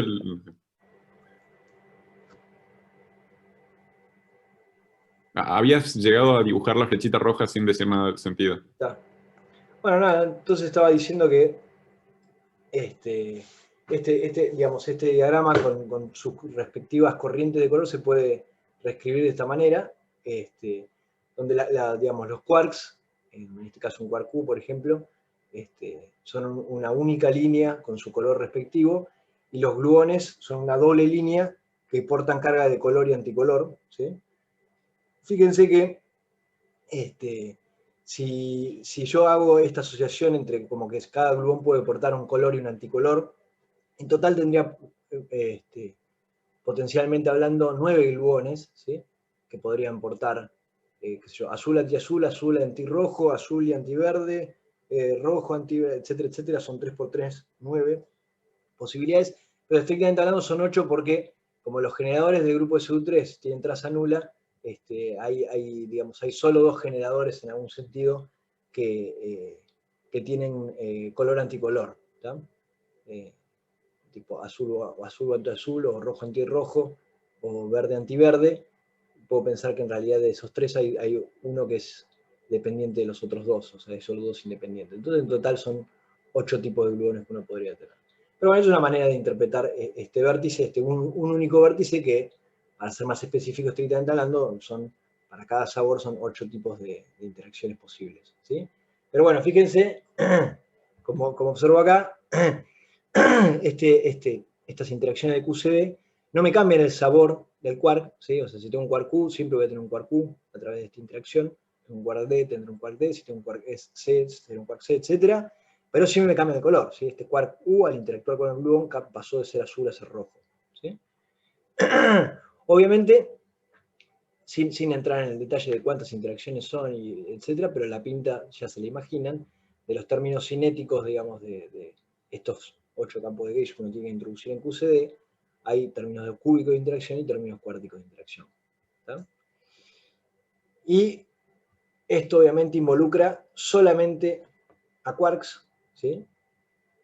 Multiplicados por 3 cada uno de ellos, los 6 quarks que conocemos por el hecho de tener color, pero los leptones están completamente afuera de todo este tipo de interacciones, ¿tá?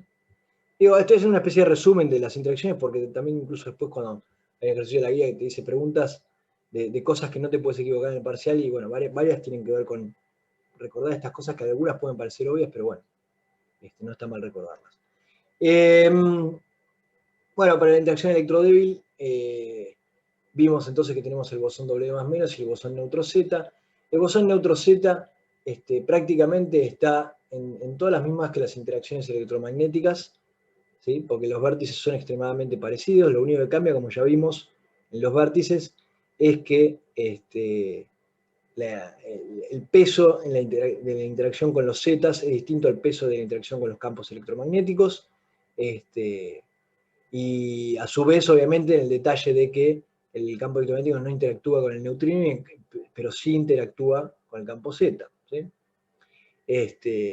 Y vimos que la interacción con el campo Z, al igual que con el campo electromagnético, no me cambia la naturaleza de los leptones con los que están interactuando, ¿sí? O sea, los vértices A3 que me aparecieron en este naranjero, lo escribimos más temprano. Si acá tengo un electrón, esto es un electrón. Si acá tengo un neutrino, esto es un neutrino. Si acá tengo un quark Q, esto es un quark Q. Si acá tengo un quark D, esto es un quark D. Pero la interacción con el W más y el W menos sí me cambia la especie de partícula que uno tiene, o sea, me mezcla especies de partículas, ¿sí? Acá yo podría tener algún leptón, y esto va a ser el neutrino asociado a este leptón cuando interactúa con el W más o el W menos. Obviamente, fíjense que acá dibujé este punteadito, este W, estrictamente hablando, escrito así como está. Es difícil interpretar si este es un W más o un W menos, por las mismas razones de lo que discutíamos antes, ¿no? El propagador de este tipo en realidad va a tener en cuenta las dos posibilidades. Entonces, pictóricamente uno lo interpretaría distinto si dibuja este W para acá o si dibuja este W para acá. Pero si este W es una parte interior de mi diagrama, podrá ser un W más y un W menos simultáneamente, y eso está tenido en cuenta en el propagador de Feynman. Bueno, lo mismo, todo lo que acabamos de decir, lo mismo, pero para los quarks, ¿sí? El W más y el W menos me cambia la identidad, el sabor del quark que uno tiene acá, ¿sí? O sea, el W más y el W menos me mezclan los quarks U con los D, o los C con los C, o los T con los B. Pero la interacción con el campo Z, que digamos, es parecida a la interacción electromagnética, salvo por el hecho de que hay pesos distintos en las partes left y la parte right, no me cambia el sabor del quark, ¿sí? Estas son todas las interacciones que estuvimos viendo recién. Entonces veamos algunos ejemplitos de la guía, y algunos los paso bien rápido para que les queden a ustedes cuando se detengan a estudiar, y estas notas las van a tener, las tienen ya en la web, así que pueden descargar. El primer ejercicio, bastante sencillo, me dice, bueno, a ver qué pasa, es que describime una interacción donde entra un electrón y un positrón y me sale un muón y un antimuón, ¿sí? Bueno, La razón por la cual este proceso no se puede dar es porque no se conserva la carga electromagnética, lo cual es bastante obvio. Esto de acá es neutro, ¿sí? O sea, es menos 1 más 1 igual 0. Y esto de acá tiene carga electromagnética menos 1, o sea que este proceso no hay manera, con los diagramas que tenemos, con los vértices de interacción que tenemos, de dibujarlo. ¿Sí?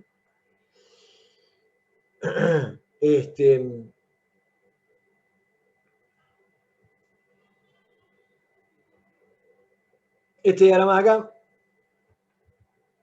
me pide un electrón y un neutrino electrón que va a parar a un muón y un antineutrino del muón. ¿Sí? Entonces, ahora vamos a discutir en un toque la conservación del número electrónico, si se da de manera independiente o se da para todos. Pero bueno, si yo digamos, calculo el número leptónico del electrón, lo llamo L sub E, del proceso antes y después, ¿sí? Del proceso antes, el número leptónico de este proceso, de esta parte del antes, es más 2, ¿sí? Es 1 por el electrón y 1 por el neutrino del electrón, ¿sí? Las partículas suman con más 1 y las antipartículas con menos 1. Y cuando miro después, bueno, acá no hay electrones ni neutrinos de electrón, por lo tanto el número leptónico del electrón es 0. El número leptónico del muón acá es 0, y de este lado es 0 porque es 1 menos 1 igual 0. ¿Sí? El número leptónico del muón en principio se conserva en este proceso, el número leptónico del electrón no se conserva, ¿sí? Y entonces este proceso no se puede dibujar. Como vamos a ver, y lo voy a comentar más adelante, por razones que voy a comentar más adelante, no necesariamente se conserva el número leptónico del electrón y el número leptónico del muón por separado, porque podría haber ciertas mezclas entre las familias. ¿Sí? Sin embargo, lo que es seguro es que incluso metiendo términos que después discutimos que violan esto, el número leptónico total se tiene que conservar seguro en el modelo estándar. ¿Ah?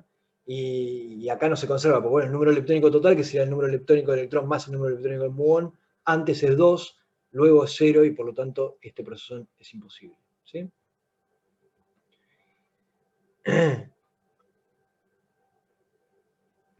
Supónganse, este proceso tengo un electrón que decae en un muón neutrino-electrón, antineutrino del muón. ¿Sí? Si razono con las conservaciones que estuvimos viendo hasta recién, diría, bueno, la carga del antes es menos 1 y del después es menos 1, o sea que eso está bien. A ver. ¿Cómo se definía el número leptónico? Bueno, el número leptónico es el número de electrones que tenés más el número de neutrinos del electrón que tenés, menos el número de positrones que tenés, menos el número de antineutrinos del electrón que tenés. ¿No?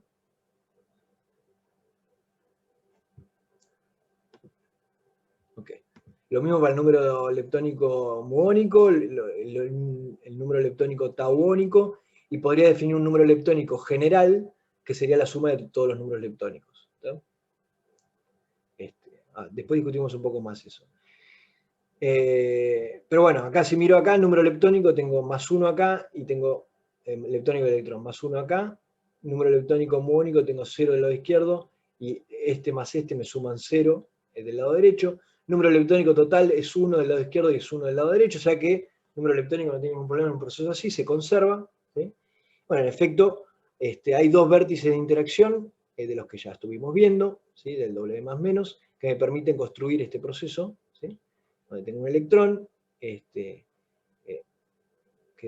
digamos, su corriente leptónica deriva en un neutrino de electrón y emite un W menos, ¿sí? W menos porque lo estoy dibujando para este lado, podría pensarlo como un W más si lo dibujara para este, pero bueno, lo dibujo para este lado, y es un W menos, y el W menos decae en un muón y en antineutrino del muón. ¿Sí? ¿Alguien sabe por qué este proceso no es posible? Pues parece que fuera posible, las conservaciones también lo pudimos dibujar con vértices de interacción que están en lagrangiano. ¿Por qué este proceso no es posible?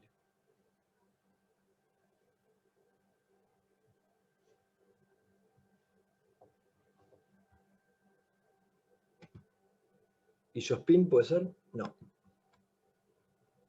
Hay una razón que ya la discutimos a lo largo del curso, por la cual este decaimiento, que un electrón decaiga en un muón y dos neutrinos, no es posible.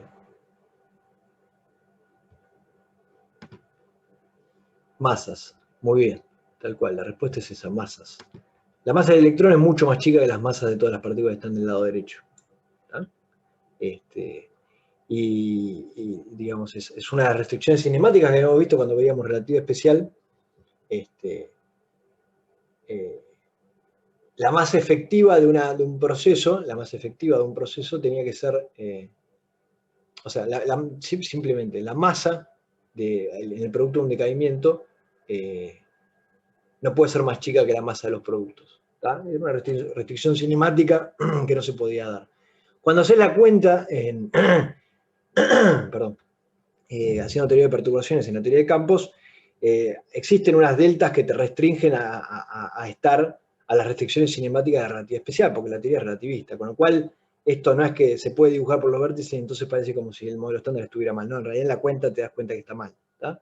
No es posible que haya una conservación de energía e impulso entre este proceso y este proceso por una restricción cinemática. Este proceso no está. No está en la región del modelo estándar. No se puede predecir de la región del modelo estándar. Pero bueno, uno medio naive desde el punto de vista de los diagramas, diría, bueno, pongo los vértices, pareciera que este proceso está. Bueno, no, cinemáticamente está prohibido y eso hace que se anule también incluso cuando haces la cuenta del diagrama de Feynman. ¿Tá? Obviamente, este proceso lo podríamos haber, lo dibujé el otro día cuando yo cambiaba los roles entre los neutrones, entre el electrón y el muón. ¿Sí? Si yo cambio el rol del electrón y el muón, sí, la partícula del muón es mucho más pesado que el electrón y en ese caso se puede dar, no solo se puede dar, sino que el muón en general, una de sus canales primordiales de decaimiento es decaer en un electrón, ¿tá? Electrón y neutrinos. Pero bueno, obviamente si yo agarrara, por ejemplo, en este proceso, y esta pata de acá, ¿sí? Que es la pata del neutrino electrón. Yo la diera vuelta, como dijimos antes, si vos das vuelta a las patas de un diagrama, lo que te pasa es que lo que antes era partícula se vuelve antipartícula y lo que antes era antipartícula se vuelve partícula. Yo lo podría agarrar, digo, jugando un poco académicamente. Agarro este mismo diagrama que en términos de sus vértices se puede construir, pero doy vuelta a este neutrino acá y lo pongo del otro lado, doy vuelta esa pata. Entonces el neutrino ahí pasa a ser un antineutrino del electrón, ¿sí? Y en este caso tengo un proceso ya no de decaimiento, sino de escátemis, es decir, un electrón choca con un antineutrino y se transforma en un muón y un antineutrino en un muón.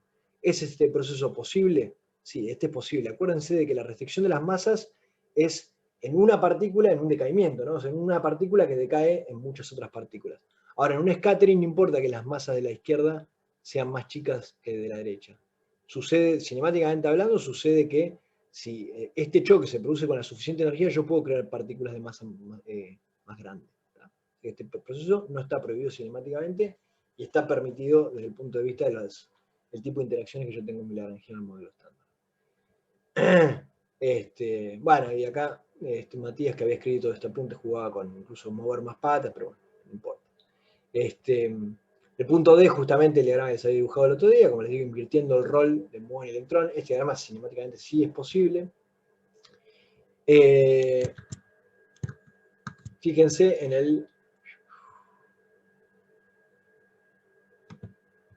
el punto M del problema 8, me pide que dibuje el diagrama de Feynman del proceso U barra D barra.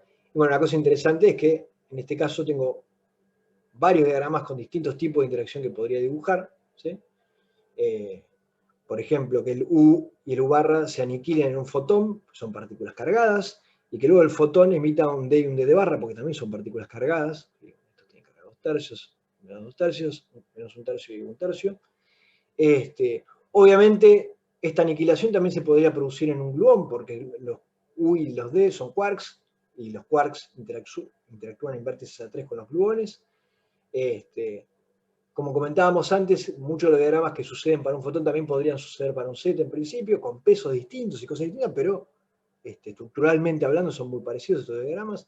El U barra tiene un vértice de interacción con el Z, muy análogo al vértice de interacción con el fotón, con la diferencia de que el Z distingue partes left y partes right de manera distinta, y el fotón no, pero desde el punto de vista de cómo se dibuja, es muy, muy parecido. Ahora, es curioso porque el diagrama que en general no se le ocurre a nadie cuando te piden esto, porque vas a lo fácil y dices, bueno, dibujo este y ya está, es este diagrama de acá, ¿sí? En este caso de acá, estoy escribiendo el diagrama con una lógica completamente distinta, en el sentido de que este es lo que usualmente se llama un diagrama de canal S, este es un diagrama de canal T.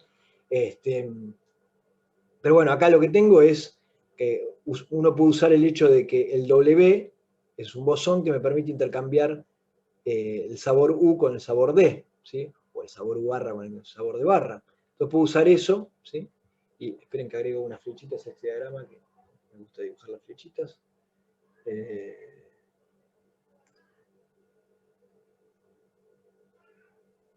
Entonces tengo un quark U que va a parar un quark D, intercambiando un W con otra línea fermiónica de un antiquark U que va a parar un antiquark D, ¿sí? ¿Qué naturaleza tiene este tipo? ¿Es un W más? ¿Es un W menos? Bueno, depende si yo lo dibujo así o si yo lo dibujo así, ¿sí? Si yo lo dibujara así, tengo un quark U que va a un D y a un W. El D tiene menos un tercio, el U tiene 2/3, o sea que si yo lo dibujo así, este es un W menos. En cambio, si yo lo dibujo así, este va a ser un W más, ¿tá? Pero bueno, les decía siempre, en las líneas internas, el propagador que uno usa en la regla de Feynman tiene en cuenta siempre las dos posibilidades, ¿tá? Bien.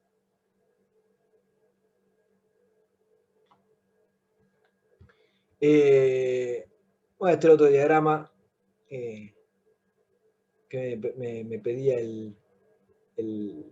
la guía, un gluón a un S con un gluón a un S. Hay, digamos, un montón de diagramas con el mismo peso de QCD que podrían darme interacciones entre el G y un quark arbitrario, en particular el S, ¿sí? Acá Matías hacía algunos dibujos, ¿sí? Del gluón y el S, y ejemplificando con lo mismo que les vengo insistiendo siempre, en este tipo de diagrama, por ejemplo, que tengo esta línea fermiónica, ¿sí? Donde nuevamente, si yo lo dibujo así o si lo dibujo así, puedo interpretar el del medio como un quark S o un quark anti-S, pero es irrelevante, es un único diagrama, ¿sí? Con un propagador que tiene en cuenta las dos posibilidades. Otro diagrama posible podría ser donde fíjense que la partícula que se está intercambiando acá, que puse, es un gluón, y eso es posible porque existe un vértice de autointeracción entre gluones A3, que me permite dibujar este diagrama.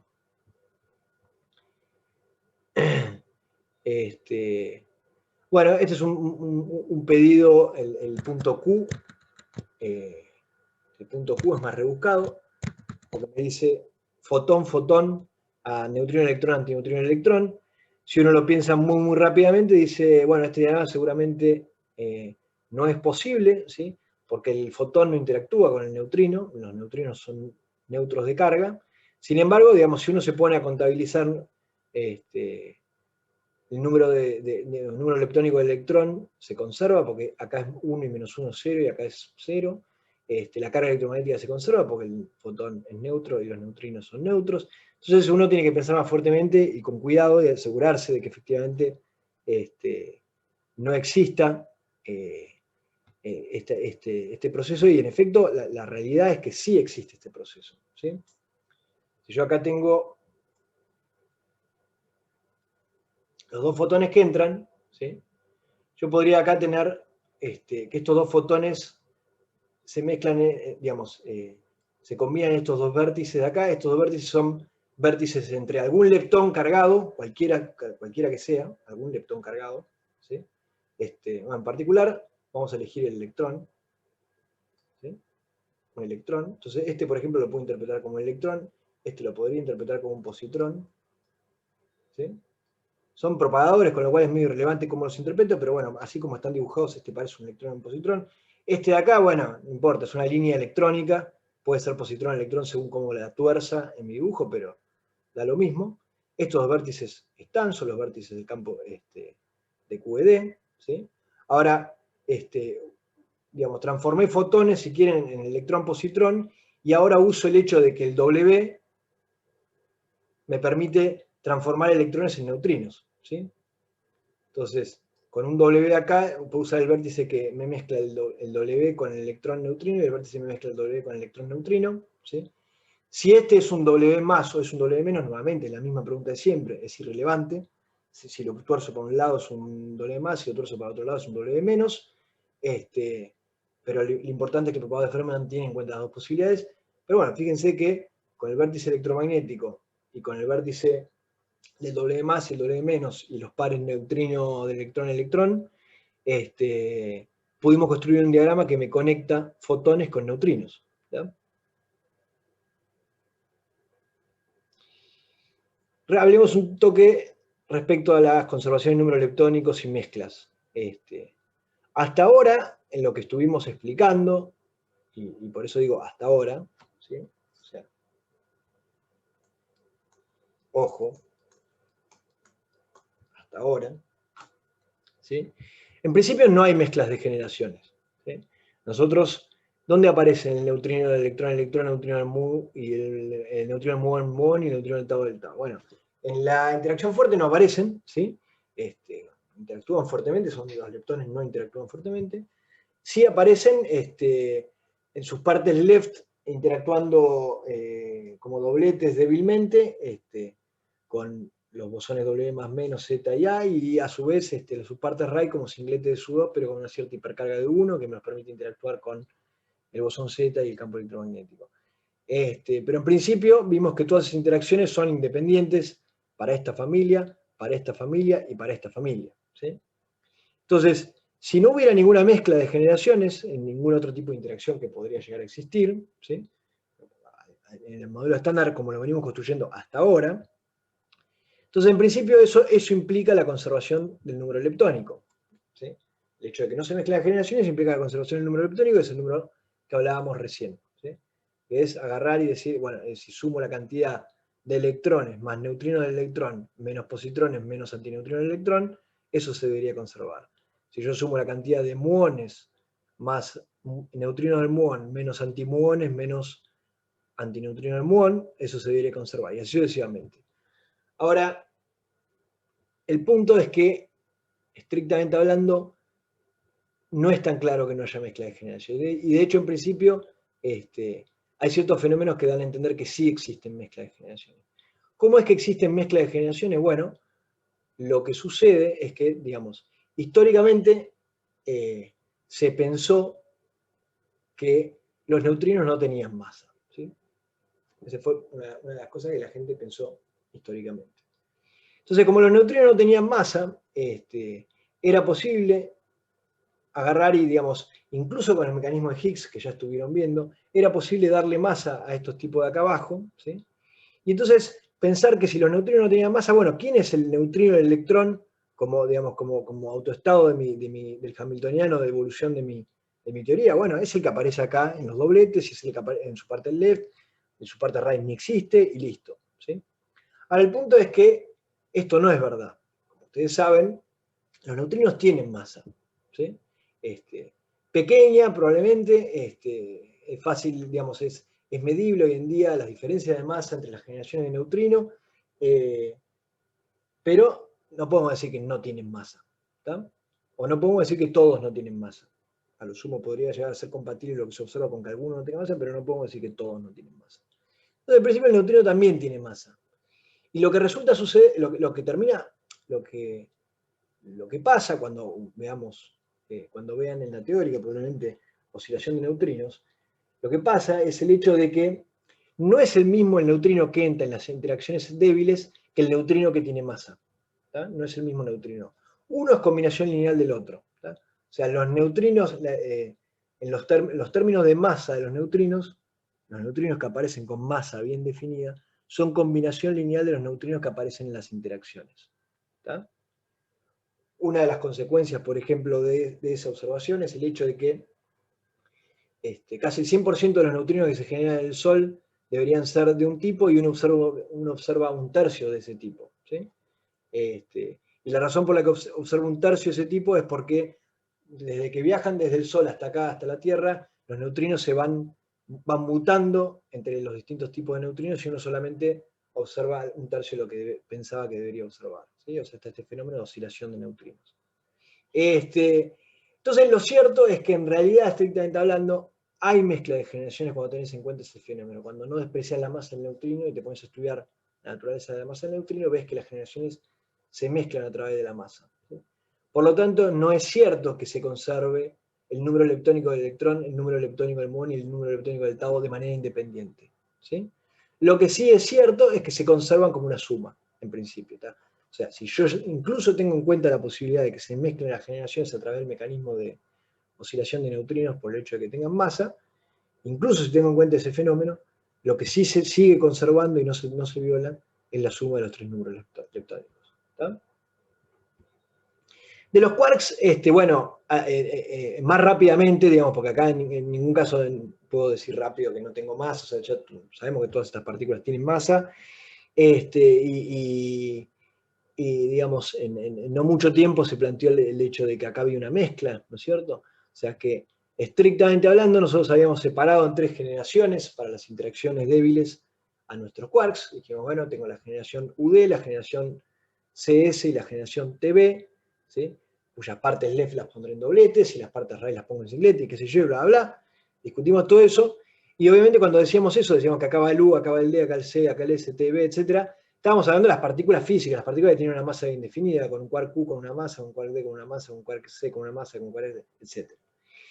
Y la realidad nos dice que, bueno, no era tan sencillo, era un poco más complicado, ¿sí?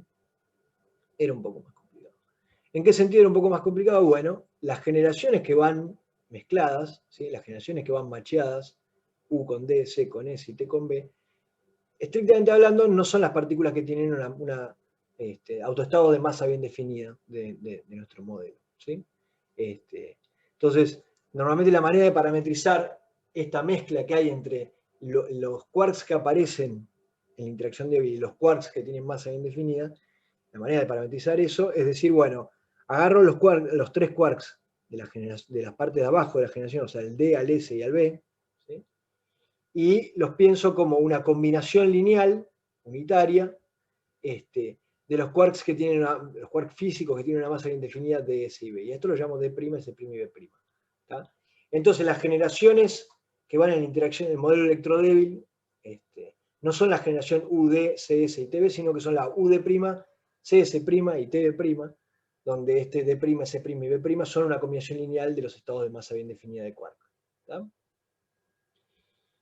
Bueno, esta matriz, digamos, restringiéndola para entender cuál es la información física relevante que puede contener, en definitiva condensa 3 ángulos y una fase, son cosas que luego hay que ir y medir en el modelo,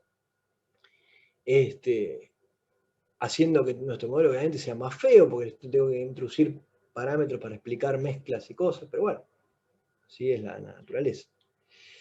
Pero bueno, digamos, para ponerle números o cuentas a este fenómeno de ángulos de mezcla, ¿sí? Supónganse que, digamos, que me cago un segundo en la tercera generación, la generación T y B, supónganse que estas 2 primeras generaciones son las que están mezcladas, ¿sí? Supónganse que los quarks D y S están mezclados.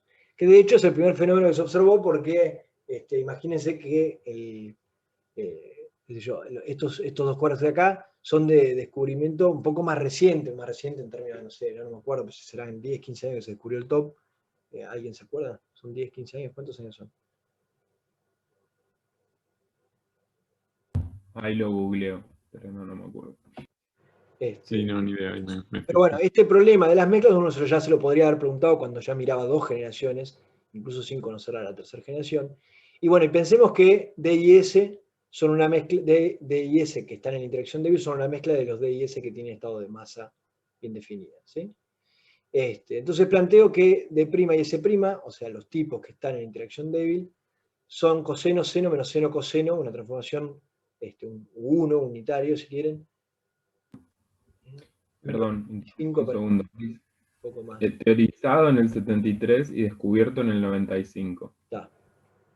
Hace 26 años. Si no me equivoco, el Quarks y Leptons de Halsen y Martin está editado en una época en la que todavía no lo habían descubierto. Bueno, Sí, no. pero está hipotetizado, como dice Guillermo.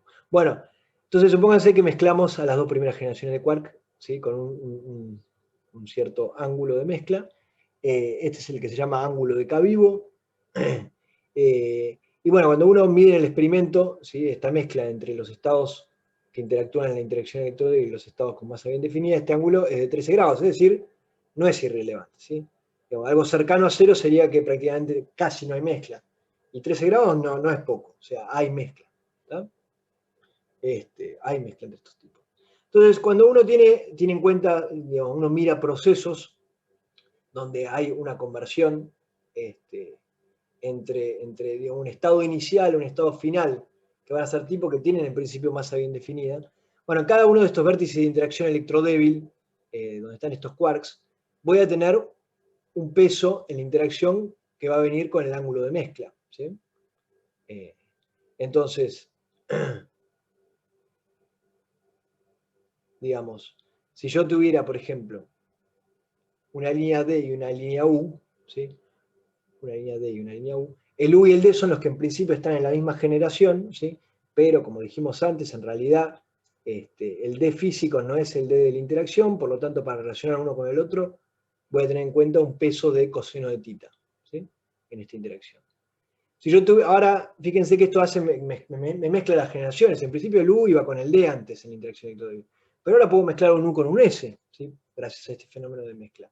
Porque el S físico no es el S físico, el S que tiene masa bien definida, no es el S que aparece en la interacción electrodébil. Entonces el S físico es una combinación lineal del D y el S de la interacción electrodébil, ¿sí? Entonces, al ser una combinación lineal del D y el S de la interacción electrodébil, voy a tener un vértice U y D, ¿sí? Implícito acá adentro. Pero tengo que tener en cuenta el factor de peso en esa mezcla, que es un seno del ángulo de K-vivo. Y así sucesivamente. ¿Sí? Entonces, bueno, acá salteo esto porque ya es tarde y para dejarles que ustedes miren estos procesos que están todos en lo que pide la guía, pero solo para comentarles que, bueno, en el ejercicio 11 de la guía, ¿sí? Me dice que considere 3 procesos distintos, es un sigma menos que decae, no, para, ay, acá me cambiaron la guía, me cambiaron el ejercicio de la guía, no, ejercicio 11. El ejercicio 11 de la guía me dice que calcule la relación entre 3 procesos. En un proceso tengo un D0 que decae en un K menos y un pi más. En el otro tengo un D0 que decae en un pi menos y un pi más. Y en el otro tengo un D0 que decae en un K más y un pi menos. ¿Sí? Entonces, en estos procesos, y digamos, acá se los doy masticado el ejercicio, en estos procesos, básicamente la cantidad de vértices de interacción y el tipo de vértices de interacción que tengo que poner son los mismos.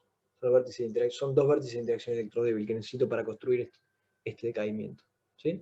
Sin embargo, en cada uno de estos vértices de interacción va a haber un peso distinto del ángulo de K-vivo, si tengo en cuenta la mezcla entre las primeras dos generaciones de los quarks. ¿Sí? De manera tal de que yo puedo hacer una predicción de la sección eficaz, o si quieren, del ancho de caimiento, de que suceda esto, de que suceda esto y que suceda esto. Puedo hacer una predicción de los ratios entre ellos, ¿sí? En función del ángulo de K-vivo. Y algo que después pueden agarrar y meter que el ángulo de K-vivo es aproximadamente 13 grados y ponerle números a estos ratios, ¿sí? Entre distintos branching ratios digamos, y chequear con el libro de Particle Physics y ver cuán cerca del experimento me da, cuán cerca de algo medible me da esa predicción. ¿Está? Bueno, ya es la una, corto acá. Me salté algunos diagramas, pero bueno, que se los dejo ahí dibujados como para que los razonen en su casa solos.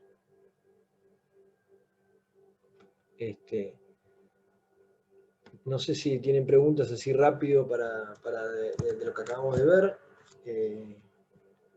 si alguna preguntita rápido de otras cosas, pero bueno, ya es la 1, así que en principio están liberados.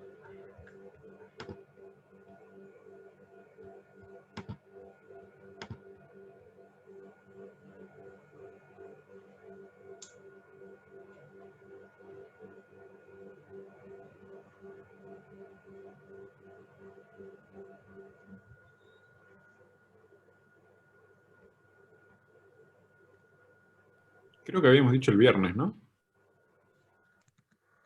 ¿Qué cosa? La entrega de la guía 7. La entrega de la guía 7. La 7 fue la última que entregaron. 7B entregaron el ejercicio 7. Ah, ok, está. No, entonces no había... ¿Y la 8? No sé si algo? pusimos fecha para... Ahora sí, la 8 ya pedí algo. ¿Para cuándo era? Para el viernes. ¿Al viernes? Ok. Sí, porque habíamos hablado de pedir para el lunes, que ya la entregaron y ya lo corregimos, y para el viernes, así nos llegaban al parcial más tranquilo. Sí, es cierto. Bien. Sí, viernes. Viernes entregan, lo que no me acuerdo era qué ejercicio.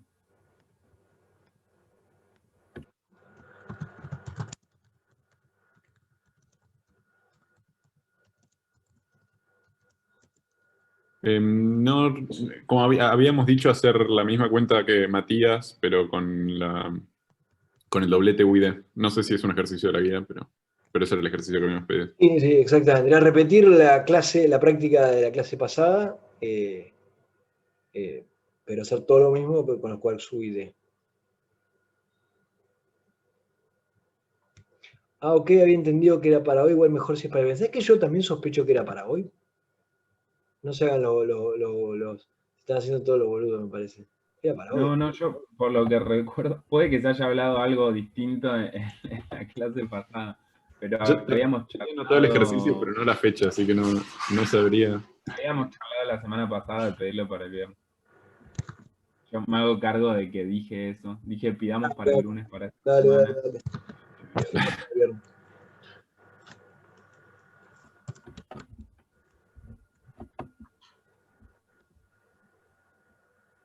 Bueno, yo los saludo. No sé si no los presionen a los ayudantes para que se queden porque ya es tarde. No, pero me puedo quedar un cachito, sí, si querían preguntar. Nos vemos el viernes. Nos vemos el viernes. Dale.